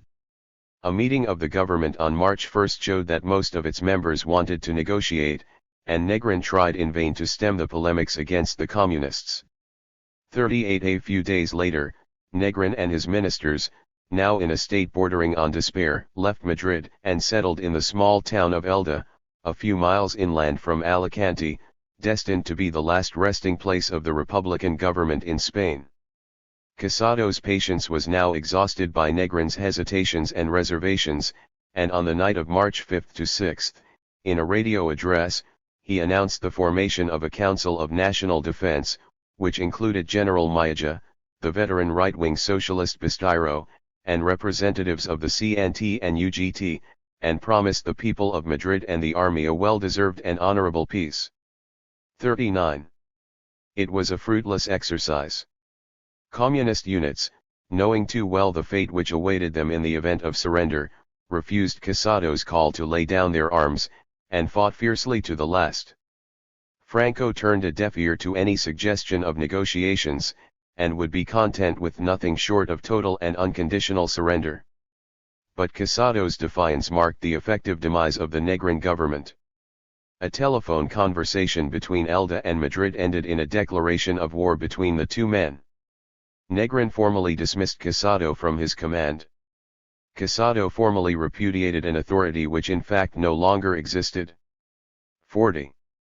About the same time Togliatti and his companions of the PCE, after another adventurous flight, also left Madrid and reached Elda. Here on March 6, at a site not far removed from government headquarters, a depleted and dispirited Politburo decided that it was time for the Central Committee to leave the country. The exodus of Soviet advisors took place without publicity, and must, by this time, have been almost complete. Ibarruri and other party leaders made for Paris. The affairs of the party on the spot were left in the hands of Togliatti and Checa, a member of the party Central Committee who had played a prominent part in recent developments. 41 Togliatti's plans, however, whatever they were interrupted by a dramatic episode. 42 On the night of March 6 to 7, Togliatti, with Checa and another member of the PCE, Claudin, set out from Elda for the coast town of Murcia, where a communist organization existed. On the way they were arrested by a military patrol loyal to Casado and hostile to the communists, who took them first to Alicante, and then to Albacete, both believed to have gone over to Casado. 43 At Albacete, however, they found some still loyal communist forces, together with a Russian military commission headed by someone masquerading under the name Martinez. These helpers succeeded in extricating Togliatti and his companions from the hands of their captors, and hid them in a house in the city where they remained till March 10. On that day they made their escape, and apparently went to Valencia, since on March 11 Togliatti and Checa met Hernandez and other comrades in the mountains near Valencia. It was while they were in hiding in Albacete that Togliatti and Checa drafted a document, which was issued in the name of the Central Committee of the PCE, bearing the date March 10, 1939, and calling for an end to resistance, whether to the nationalists or to Casado's National Council. It admitted frankly that the masses had turned away from the PCE because the masses wanted peace. It was essential to regain the confidence of those who disapproved of the Casado junta, and to re-establish the Popular Front. The aim was to prevent any further useless sacrifice of communist lives, and to build for an unknown future. 44 The tortuous argument was characteristic of Togliatti's pen, and he was, beyond doubt, the main author of the manifesto. 45 He is also said to have sent an emissary to Madrid with instructions to the communist forces still in the city to end the now useless struggle. He followed this up on March 12 with an exceedingly confused letter to Ibarruri and other comrades in Paris. The letter began with a realistic assessment of the impotence and complete isolation of the PCE. Negrin was under suspicion of collusion with Casado. Togliatti insisted on the importance of the retention by the PCE of its legal status, presumably a warning against rash and provocative action. But it ended with some highly fanciful speculations on the possibility of the Casado junta reforming itself, and ending its persecution of communists, of a reconstruction by the PCE of the Popular Front, and even of the fall of Franco and the succession of a government willing to negotiate conditions of peace. 46. Finally, Togliatti asked that the letter, when read, should be sent home. Togliatti also telegraphed an urgent request to the Soviet government, through the Soviet embassy in Paris, to send ships to take off a maximum number of refugees, a request to which, for practical reasons, a response can scarcely have been expected. 47. What happened in the next 10 days to the group of PCE leaders congregated in Valencia and other towns of the coastal region remains obscure. Evidence is confined almost entirely to the report written by Togliatti after his safe return to Moscow. 48. Togliatti's ultimate aims, once the situation was recognized as hopeless, were to secure the evacuation of as many of the communist leaders and fighting forces as was possible, to save what was left of the PCE from extermination, and to lay the foundation of an underground organization to function under the predictably fascist future regime. His immediate impulse was to stir up opposition to Casado among other military leaders and in the PSOE. The only document of the period is a manifesto of the Central Committee of the PCE of March 18, 1939. It refuted the standard accusations that the PCE wanted to attack the Republic, and that it was a foreign party. The PCE wanted peace. Negrin's 3 conditions of February 1 were recalled. The real culprits were those socialists and anarchists who had acted in collusion with Casado. The manifesto made a passionate appeal to the socialist workers and members of the UGT, and to the council, workers and members of the CNT, not to allow the curse to fall on them of Cain who killed his brother. It ended with a salute to the independence of Spain, to the Popular Front, and to the PCE as the vanguard of the working class and of the Spanish people. 49. These efforts achieved no positive results. A policy of resisting Casado, once resistance to Franco had been abandoned as hopeless, appealed neither to rival generals nor to socialists and anarchists, and nothing occurred to modify the general hostility now excited by the communists. An attempt to expel communists from the UGT was narrowly averted.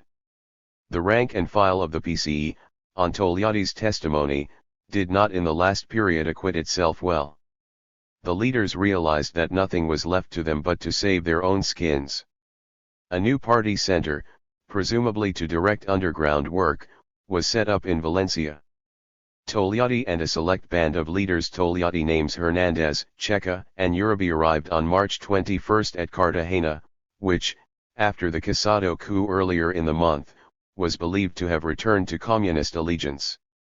This, unfortunately, proved untrue. But at length, on March 24, Togliatti and his party were able to force an entry to the Air Force camp and commandeer 3 aeroplanes. In these they took off and, flying without instruments, landed at Mostaganem in French North Africa.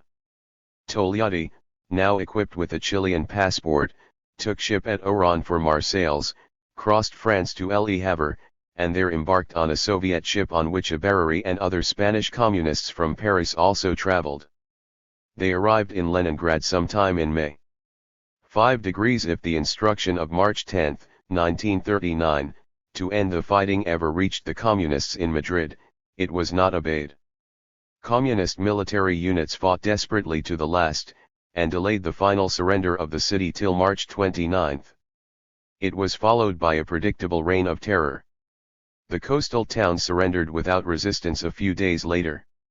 Casado's revolt against Negrin's derelict government earned him no gratitude from Franco. He and a few hundred out of an army of refugees escaped to safety on a British naval vessel. On April 1, the United States recognized Franco's government, leaving the USSR as the only major power which had failed to do so. But the last days of the Spanish Republic were masked from the eyes of the world by the imminence of other dramatic events.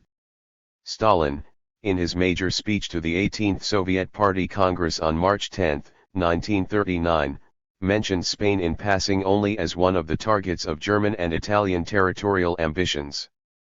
51. Manuelski, who reported next day on the work of Comintern, consoled his hearers with the comforting reflection that the miracle of the long resistance of Republican Spain to an overwhelming superiority of military force had been due to the united front of the working class, fortified by the great political strength of the growing Communist Party, and above all to the political support of the Soviet Union and of the father of all workers, Comrade Stalin. But he also dismissed the Munich bargain as being, among other things, a conspiracy against the Spanish Republic. The loss of Catalonia was a direct consequence of Munich. Towards the end of his speech he praised the heroism of the PCE, and named Diaz and Ibarruri as steadfast Stalinists, of whom the whole international communist movement is proud. 52 But nobody contemplated the magnitude of the disaster, or considered any possibility of remedial action. Before the Congress ended, Czechoslovakia had altogether displaced Spain as a central focus of the international scene. On March 15, 1939, Hitler marched into Prague. April 1 was the date of the Anglo-Polish Treaty Guarantee, and from that moment, the danger of war was never far from men's thoughts. Nobody is likely to have been impressed when the PCE and PSUC in exile issued a May 1 manifesto proclaiming their faith in the independence of Spain and the reconquest of the Democratic Republic. 55 The British Labour Party held no conference in 1938, having decided to transfer the date of its annual conference from the autumn to Whitsuntide. When it met at the end of May 1939, all was over in Spain, and the calamity of the Spanish Republic was overshadowed by the looming threat of a European war. A resolution of the conference declared, in the face of all evidence, that the cause of Spain is not lost, held the British government responsible for the martyrdom of the Spanish people, and exhorted it to make all possible provision to aid Spanish refugees. It was carried without a vote after a brief but acrimonious debate. Provoked by a handful of delegates who sought to condemn the past ineffectiveness of party action.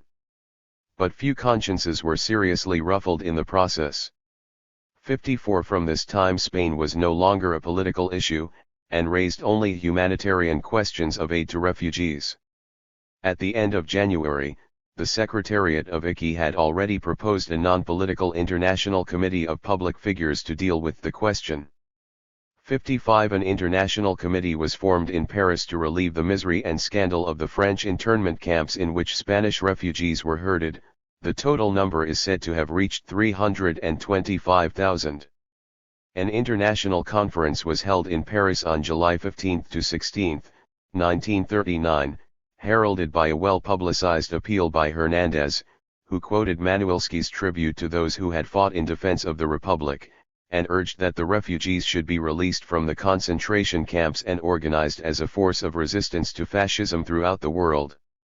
The 421 participants in the conference, drawn from 34 countries, included de Brouckere, who had just retired from the presidency of the Second International, Cot and Marty, and messages of sympathy were received from Negrin, from the Mexican government, and from Norman Angel.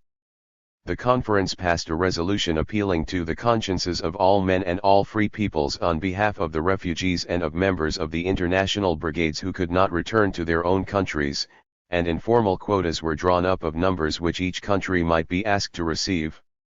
56 Gradually the refugees were dispersed throughout the world, the Spanish-speaking countries of Latin America receiving the largest contingents.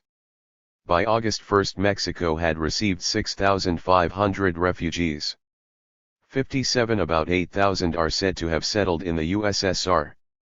58 In Moscow, the rump of the Central Committee of the PCE in July 1939 recalled the third anniversary of the outbreak of the Civil War and of the glorious days of resistance to Franco and his fascist allies. 59 In December, Diaz and Ibarruri both contributed articles to an issue of the Comintern journal, celebrating Stalin's 60th birthday. 60 But these were pious memories of a now distant past. With the outbreak of the World War the problem of Spain acquired an entirely new political dimension.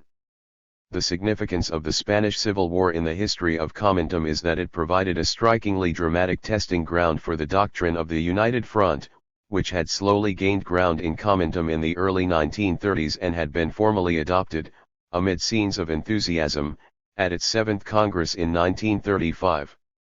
In Spain, even before the outbreak of the Civil War a year later, the prospects of a united front between communists and socialists were more promising than elsewhere, partly because the communist PCE had never been strong enough to present a serious challenge to the socialist PSOE, but mainly because of the prominence of a powerfully supported anarchist workers' movement which was a rival to both.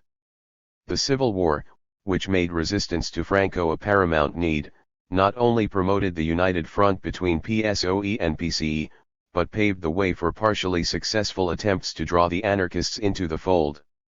So far, the original concept of a united front of workers held good. But soon, as in France, and here far more acutely, the question arose of relations with radicals of the left who, while opposed to socialism, were prepared to cooperate in current politics with socialists and even communists on an anti-fascist platform. For communists, this implied a collaboration with bourgeois democracy which had already been foreseen and approved at the 7th Congress. The United Front of Workers was transformed into the Popular Front. But the logic of events carried the transformation a step further. In France, Thérèse liked to strike a note of patriotic fervour, and to depict the PCF as the party which loved its country and cherished its traditions. In Spain, the massive Italian and German forces supporting Franco's military campaigns made it easy to identify resistance to Franco with the defense of Spain's national independence and the integrity of her territory. In the later stages of the war, though phrases like democratic republic continued in use, the supporters of the Spanish government were those who, irrespective of political opinions, were ready to fight to save Spain from Franco and his foreign auxiliaries. As a Soviet official historian wrote, Spain was the first country in Western Europe where the democratic dictatorship of a broad coalition of political forces, from communists to Catholics, based on parliament, was established. 61. The Popular Front became a national front.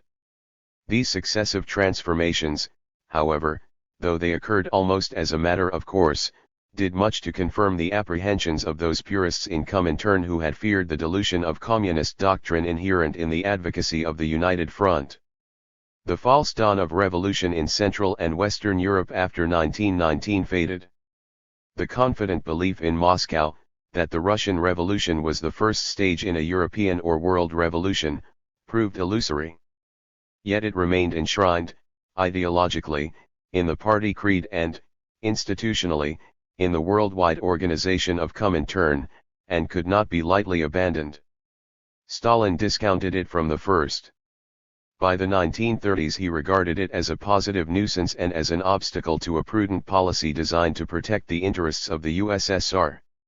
In the early 1930s Stalin was preoccupied with the colossal problems of collectivization, and resistance to his own leadership in the party.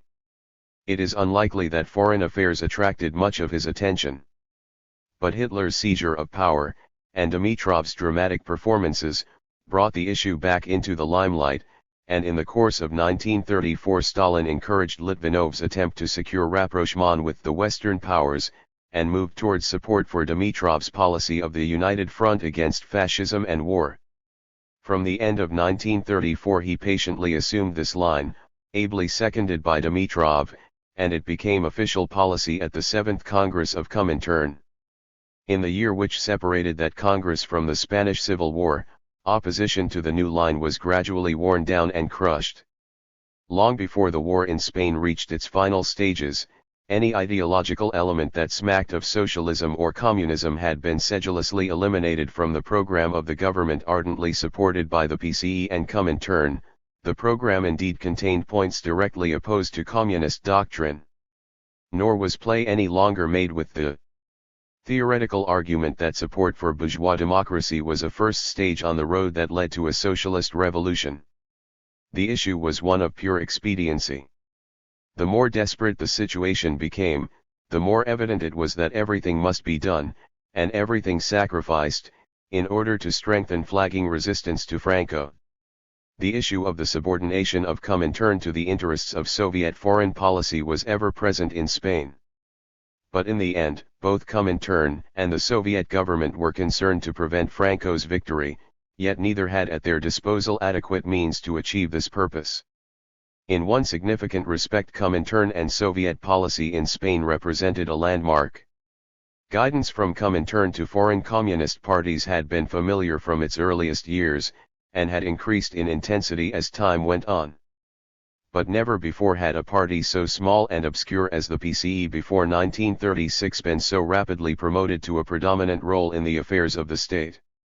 It was notorious that this occurred not through any outstanding participation of communists in the tasks of government, but through the constant and active direction of Comintern delegates of several different nationalities, and by Soviet advisors attached to every important branch of the administration, and the acceptability of these was a product of Spanish dependence on military and other supplies, equipment, and technical aid which it received from the USSR. All this, in the later stages of the war, seemed to have less and less to do with communism, and in this sense it represented a subordination of communist principles to considerations of a policy which merely used communists to achieve its ends. It was a system which found wider application in Eastern Europe after the liquidation of Comintern and the end of the Second World War. Noten. Exchange of letters. Between Stalin and Largo Caballero. To Comrade Caballero. Our representative plenipotentiary, Comrade Rosenberg, has transmitted to us the expression of your fraternal feelings. He also told us about your unwavering faith in victory. May we express our fraternal thanks for your sentiments and assure you that we share your faith in the victory of the Spanish people. We consider and shall always consider it our duty to come, within our possibilities, to the aid of the Spanish government which is leading the struggle of all toilers, of the whole Spanish democracy, against the fascist military clique, the agency of international fascist forces. The Spanish Revolution is following a path in many respects different from that which Russia had followed. This is due to different social, historical and geographical conditions, and to the different international situation which Russia had to face. It is quite possible that in Spain the parliamentary way will prove more appropriate towards the revolutionary development than was the case in Russia. We still think, however, that our experience, especially that of our civil war, may have a certain importance for Spain if one bears in mind the specificity of the conditions of the Spanish revolutionary struggle. This is why we have agreed, responding to your repeated demands transmitted to us at various times by Comrade Rosenberg, to put at your disposal a number of military instructors. Their task will be to advise and help in military matters those Spanish military leaders to whom they are assigned. It has been categorically impressed on them that they must always remember that, notwithstanding the full awareness of solidarity which at the present time binds together the Spanish people and the peoples of the USSR, a Soviet comrade, being a foreigner in Spain, can be truly helpful only on condition that he adheres strictly to the role of an advisor, and an advisor only. We think that this is precisely the manner in which you will make use of our military comrades. As friends, we would ask you to inform us how effectively our military comrades fulfill the task you entrust them with. It is obvious that only if you judge their work positively would it be useful for them to continue. We would also ask you to let us know, openly and frankly, your opinion about Comrade Rosenberg.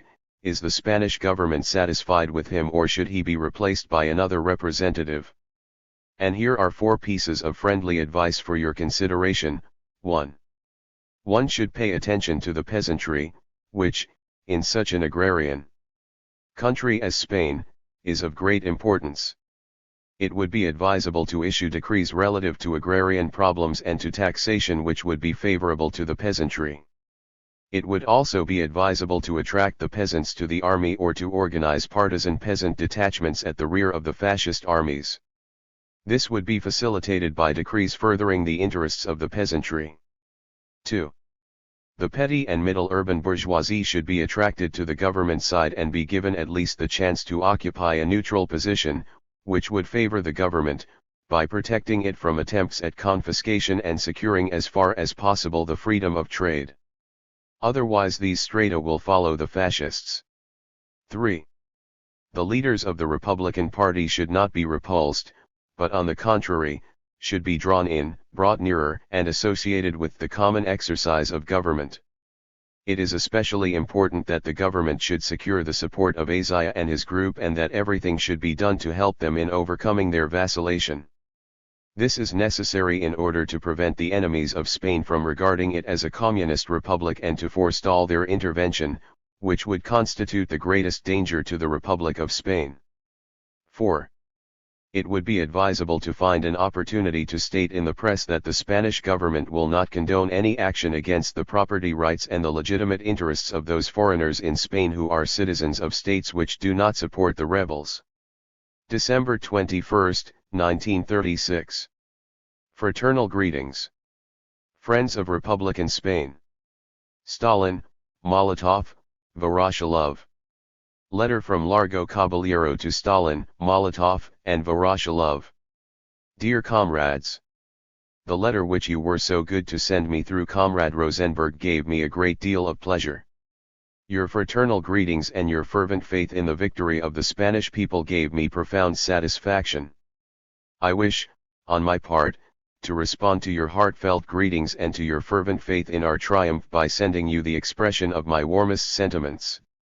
The help you are providing to the Spanish people, and which you yourselves, considering it as your duty, have undertaken to provide, has been and continues to be greatly beneficial. You may rest assured that we rightly appreciate it.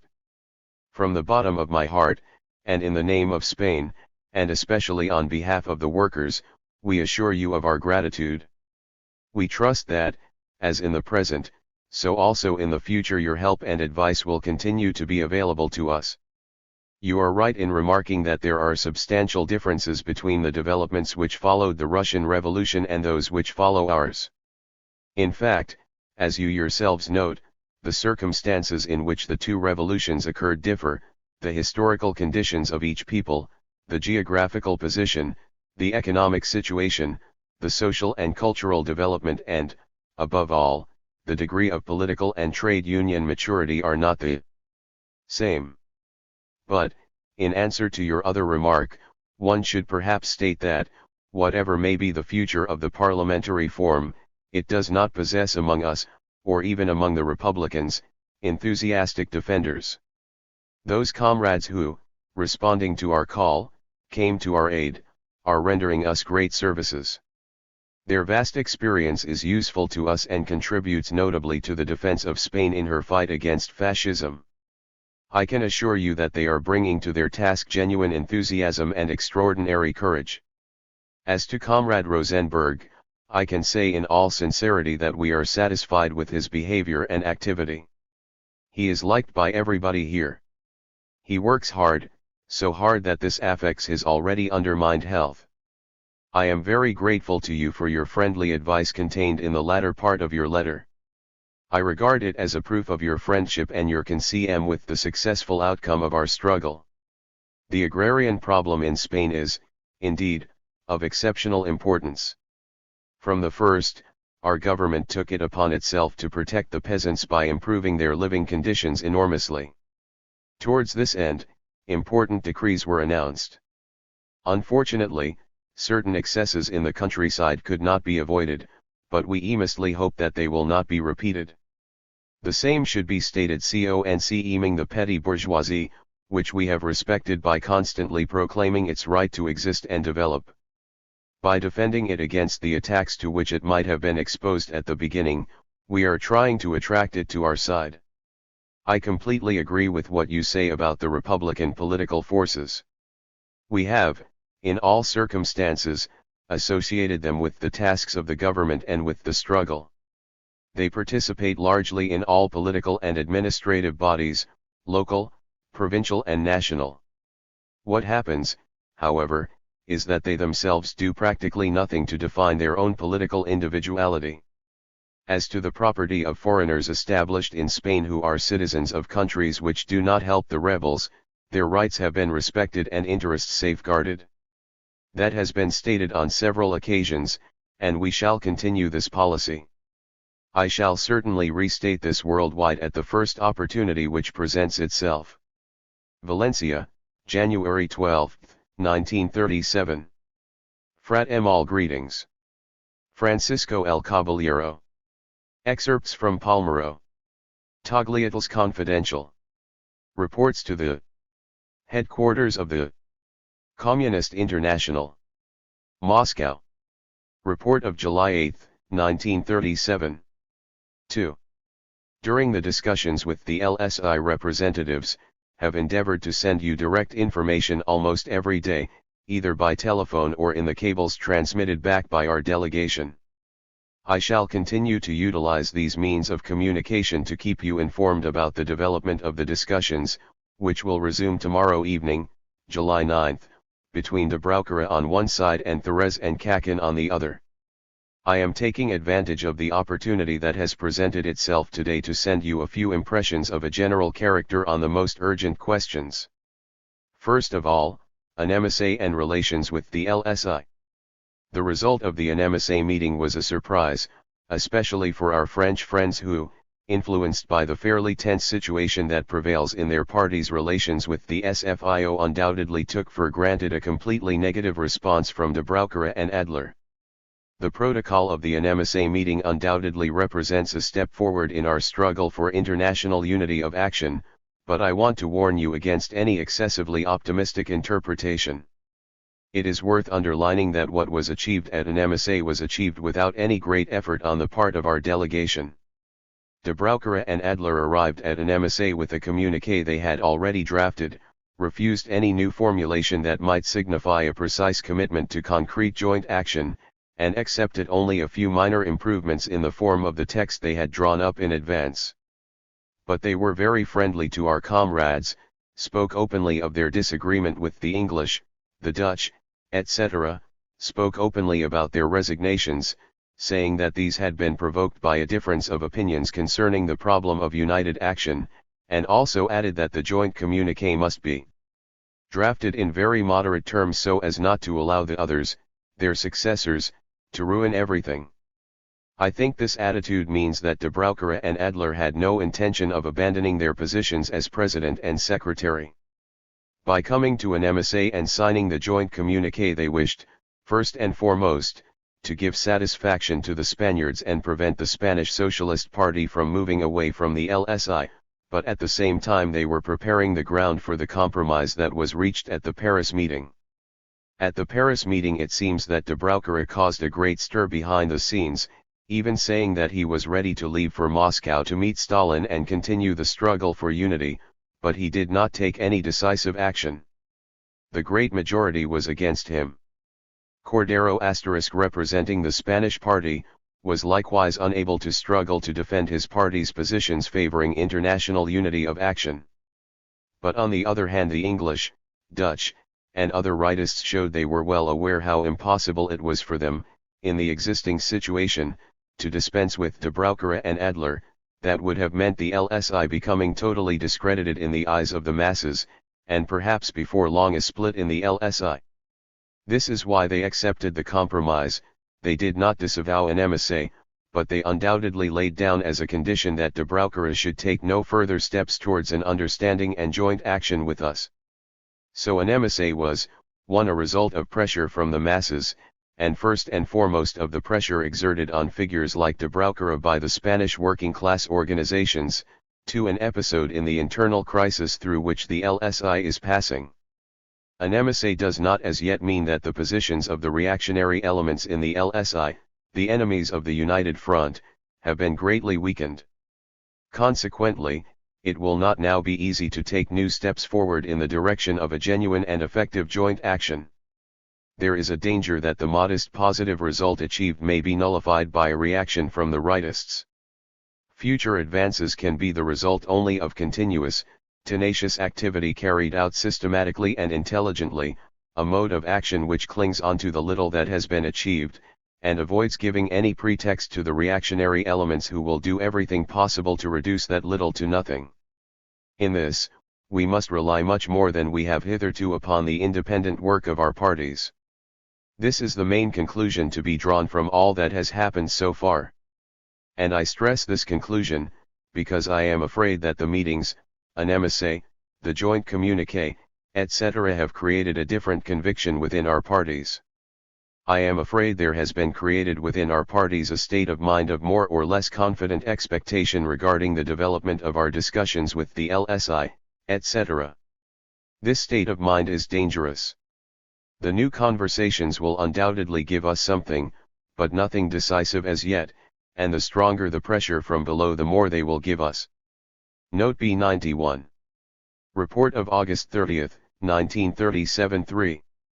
The CH is Pedro Checa, member of the CC of the PCE in charge of organization, who had represented his party at the NMSA meeting. Pepe was the nickname of José D1AZ Ramos, secretary of the PCE. Moreno was a code name for Stepanov, in reality the Bulgarian communist Stepan Minea, in charge of the Comintern Secretariat for Latin Europe between the 6th and 7th Congresses and dispatched to advise the PCE during the Spanish Civil War. T. Georgi Dimitrov and Dmitry Manuilsky, the two most senior members of the Comintern's political secretariat. The document was drafted after Louis' departure. I shall explain to you later why we were unable to begin before. The first open critical observations were made, by your friend Alfredo, in the Politburo meeting that preceded the departure of C and F. Unfortunately, however, they had no practical outcome during this meeting. I would add that I was pretty dissatisfied with F's intervention and the position he took up in this meeting. In fact, after the discussion was turning, with Checa's report and the interventions by Hernandez and above all Uribe towards the correct direction of self-criticism and the search for what must be done to improve the party's tactics and work, F's intervention, by raising a whole series of so-called practical problems regarding the government's activity in the most diverse fields, completely disoriented the comrades and obscured the basic problem, the necessity for the party to pursue the Popular Front policy coherently. After F's departure, the conversations and discussions continued in the Secretariat and the Politburo, and I am very pleased with how things went. Precisely in the course of these discussions and conversations, the conviction grew in me that a radical change is necessary in the way your advisors operate in our situation here. Quite apart from Diaz, absent as you know through force of circumstance, and from Checa, there exists a group of comrades, very good and which has already caused a bit of a stir, and by two articles from Gerla which have likewise occasioned surprise at their altered tone, and to which one of the anarchist dailies responded this morning in a pretty friendly way. However, I consider all this, and the document itself, simply as the first step needed to clear the air of the electric charge accumulated in the course of whole months of fierce polemics. The real political work will begin when the negotiations with the anarchists of the CNT get underway, in a few days' time. The difficulties will be considerable, since it is a question of carrying through the rapprochement with the CNT without breaking or cooling relations with the socialists and the other parties in the PF. This outcome can be achieved with a bit of skill. Each point in the document would require a comment to explain what in fact should specifically be corrected. But I do not have the time now to do this.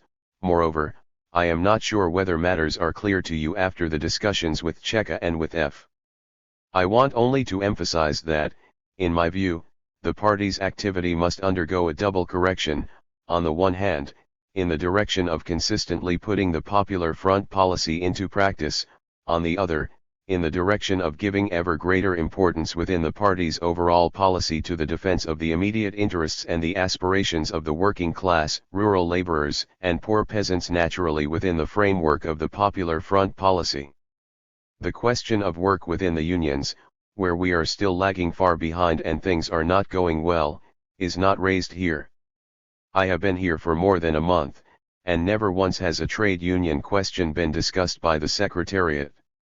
Yet there are undoubtedly a whole number of burning questions of a trade union character, concerning workers' wages, etc., from which the party cannot remain aloof. In the party press there is no regular trade union coverage, nor are there reports from the factories, which confirms that trade union work is still being neglected and that our links with the mass of factory workers are weak. What mainly interests the comrades is the political tendency struggle within the unions, but in this struggle they are still oriented more towards agreements at the top than towards mobilization of the masses organized in the unions on the basis of defense of their interests. This is one of the reasons why Caballero retains very important positions inside the unions and his union cadres remain virtually intact. Let us take the case of Valencia. The Caballerists control the regional leadership of the unions in the city, which means that they have at their disposal a daily newspaper, the Correspondencia de Valencia, organ of the Valencia trade unions. Today, this paper is Caballero's organ, and wages the filthiest battles against the CP. The question has been before the Secretariat since I arrived, and every day the comrades pledge that they will evict the Caballeroists from the regional union leadership and the editorial board of the newspaper. Their plan consists in reaching an agreement with the socialists present in the regional leadership and then, since together they would have a majority, carrying out a kind of semi-legal coup against the paper, throwing out the Caballerist editors and installing a new editorial board. They guarantee that the matter can be accomplished with the authorities' help, and promise daily that it will all be accomplished in 24 hours. For my part, I urge them and push them energetically in this direction. Finally, seeing that no progress whatsoever is being made, I entreat the comrades to study the problem thoroughly and discuss the question anew in the Secretariat. Outcome of this discussion: the authorities have never promised to help us take over the paper. The rules and customs of the working class movement do not permit an intervention of such a kind. The only possible intervention would be by the Minister of Labor, who is an enemy of the party and would not agree, and the centrist socialists would not agree to a coup. And finally, if we wish to continue along this road, the only thing to do is to launch an attack on the paper with the party's own men and weapons, with the risk of having the police against us and the certainty that such an act would solidify the ranks of the Caballerist faction, make it more difficult for us to isolate Caballero, and worsen our relations with the ANR, the government, and also with a part of the working class masses. In this way a month has been lost in discussion with the socialists, with the authorities, etc., etc., and during this time there has been total neglect of the most elementary mass work, mobilization of the workers in the plants and union assemblies against the paper and its editors, dispatch of protests, delegations, collective resolutions, etc., etc. In other words, in my view the essential thing has been neglected, thus allowing Caballero to organize his offensive against us. One question that has been preoccupying us in the past few days has been the discipline of the communist cadres in the army. Here too, ugly and very dangerous situation. I leave the details to one side. The fundamental point is that the communist cadres in the army do not feel the CC's authority. Whence there derives an impermissible struggle among them that undermines discipline, self-control, etc. We are intervening with a letter signed by the CC to the communist cadres in the army, and with other appropriate measures. All the observations that I am making to you reflect also the opinion of Moreno, whom, I repeat, I blame for one thing alone, for not having done anything up till now to guide the comrades towards a correct self-criticism, to avoid very grave errors, etc. It is likewise with Moreno's agreement that I have asked you not to send Luis back. I did not wish to deliver any hasty judgment on his work, but now I think I may conclude that his presence is harmful to the party.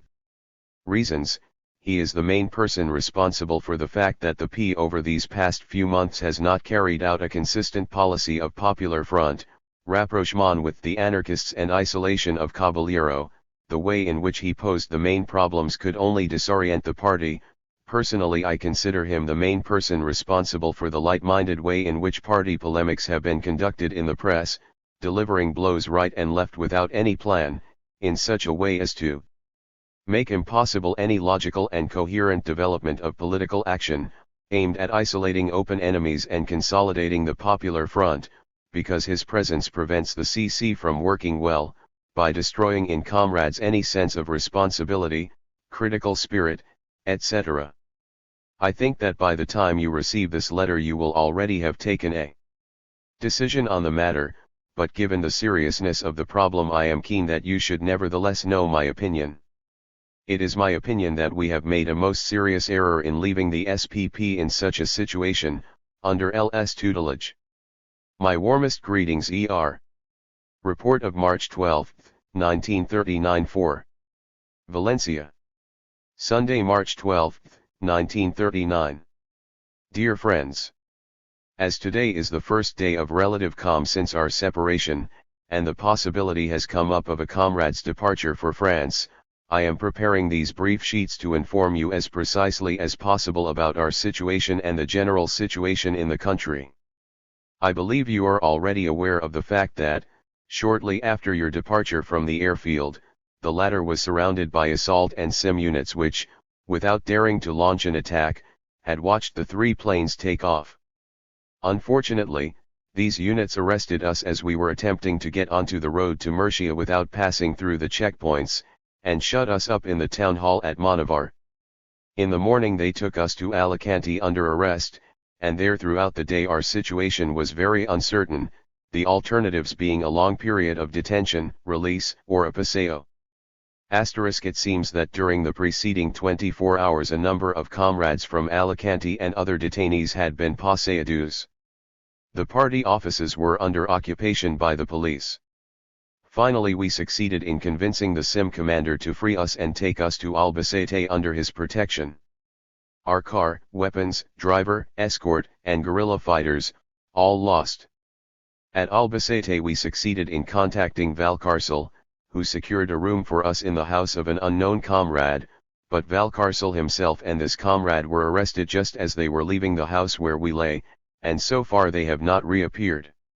We found ourselves once again without a contact, and with no possibility of moving around or working, given that the situation at Albacete was at least as confused and difficult as that in Alicante, since the order had gone out to arrest all leaders of the party and all communist commanders or commissars, and it was impossible to pass through the roadblocks or circulate on the streets without special documents issued by the new authorities. A comrade from the Air Force got us out of trouble by loading us into his car and taking us to a village near San Clemente, in Cuenca province, but the next day he abandoned us to our fate, which obliged us to set off on foot in search of a new way out of our plight. In the end we made contact with Alonso, Mendiola, Ananias, and Camacho and saw some Air Force comrades, but these gentlemen, though they had every conceivable means at their disposal and enjoyed almost normal relations with the Casado junta *, refused us any assistance at all, even the means to run off a PB statement which we had already prepared, and write down 2 items of clothing that we requested, to allow us to circulate more easily on the streets. Alonso, after promising us cars and documents to cross over into the Valencia zone, sent a message that we could go there on foot. I am telling you this so that in case these gentlemen come up abroad, asking for assistance or recommendations to go and serve as pilots in the Soviet Union, you will know how to treat them. Dirty swine. Luckily, on Friday, the situation at Albacete having improved a little, we managed to establish regular contact with Martinez and the local organization. That's all so far as our personal vicissitudes are concerned. And now something about the situation in the country and the perspective in which we are working, which is not so bad as might be imagined. The establishment of the junta and the flight of N and his government have created an extremely serious situation in the country, of confusion, disorder, and something resembling a tingulate, with the aggravating difference of a brutal repression unleashed against RP. This repression was ordered by the junta from above, with the manifest intention of thus making an agreement with Franco possible, and was fed at the base by an explosion of all the hatred for our party and spirit of revenge of anarchists, provocateurs, etc., etc. The plan was to shatter our P and in effect suppress it. The P was surprised by this wave of repression, which moreover highlighted our weaknesses, especially in relation to our links with the masses. There is no organization of the P, so far as I know, that had the capacity to defend itself by posing the problem of defense of the P as a mass problem. The majority took the course of utilizing positions of the P within the army and the civilian apparatus of the state, but a considerable proportion of the men holding such positions failed us. So far as the masses are concerned, in the first days at least the anti-communist campaign chalked up some successes, thanks to the profound weariness of the masses themselves, who desired peace above all else and to whom the P had been presented as the enemy of peace, responsible for a new civil war. In Madrid the comrades were provoked to armed struggle by the junta's measures, the arrests and summary executions of our command staff and commissars, etc., etc. Moreover, they thought the government was resisting elsewhere in the country. I do not yet know all the details, but it seems to me that once the decision was taken to defend ourselves by every means, our comrades lacked decision. Their sense of responsibility, undoubtedly, prevented them from calling extra forces into the capital, with the risk of breaching the fronts. Report of May 21, 1939. 5. Strictly confidential. The difficulties which the resistance and unity policy of the Spanish party has come up against have begun to increase and intensify, especially since the Munich capitulation, and since the general strike and rupture of the Popular Front in France. The information and comments that follow relate to the period intervening between these events and the end of the war. If the report has a somewhat too descriptive character, that is due to the need to furnish as much material as possible on the facts regarding a period of the war about which, until the present time, I have not been able to send you any information. Last attempts at political action. On March 11 Cheka and I finally managed to meet up with Jesus and the other leaders from the east, in Jesus's command post in the mountains near Valencia.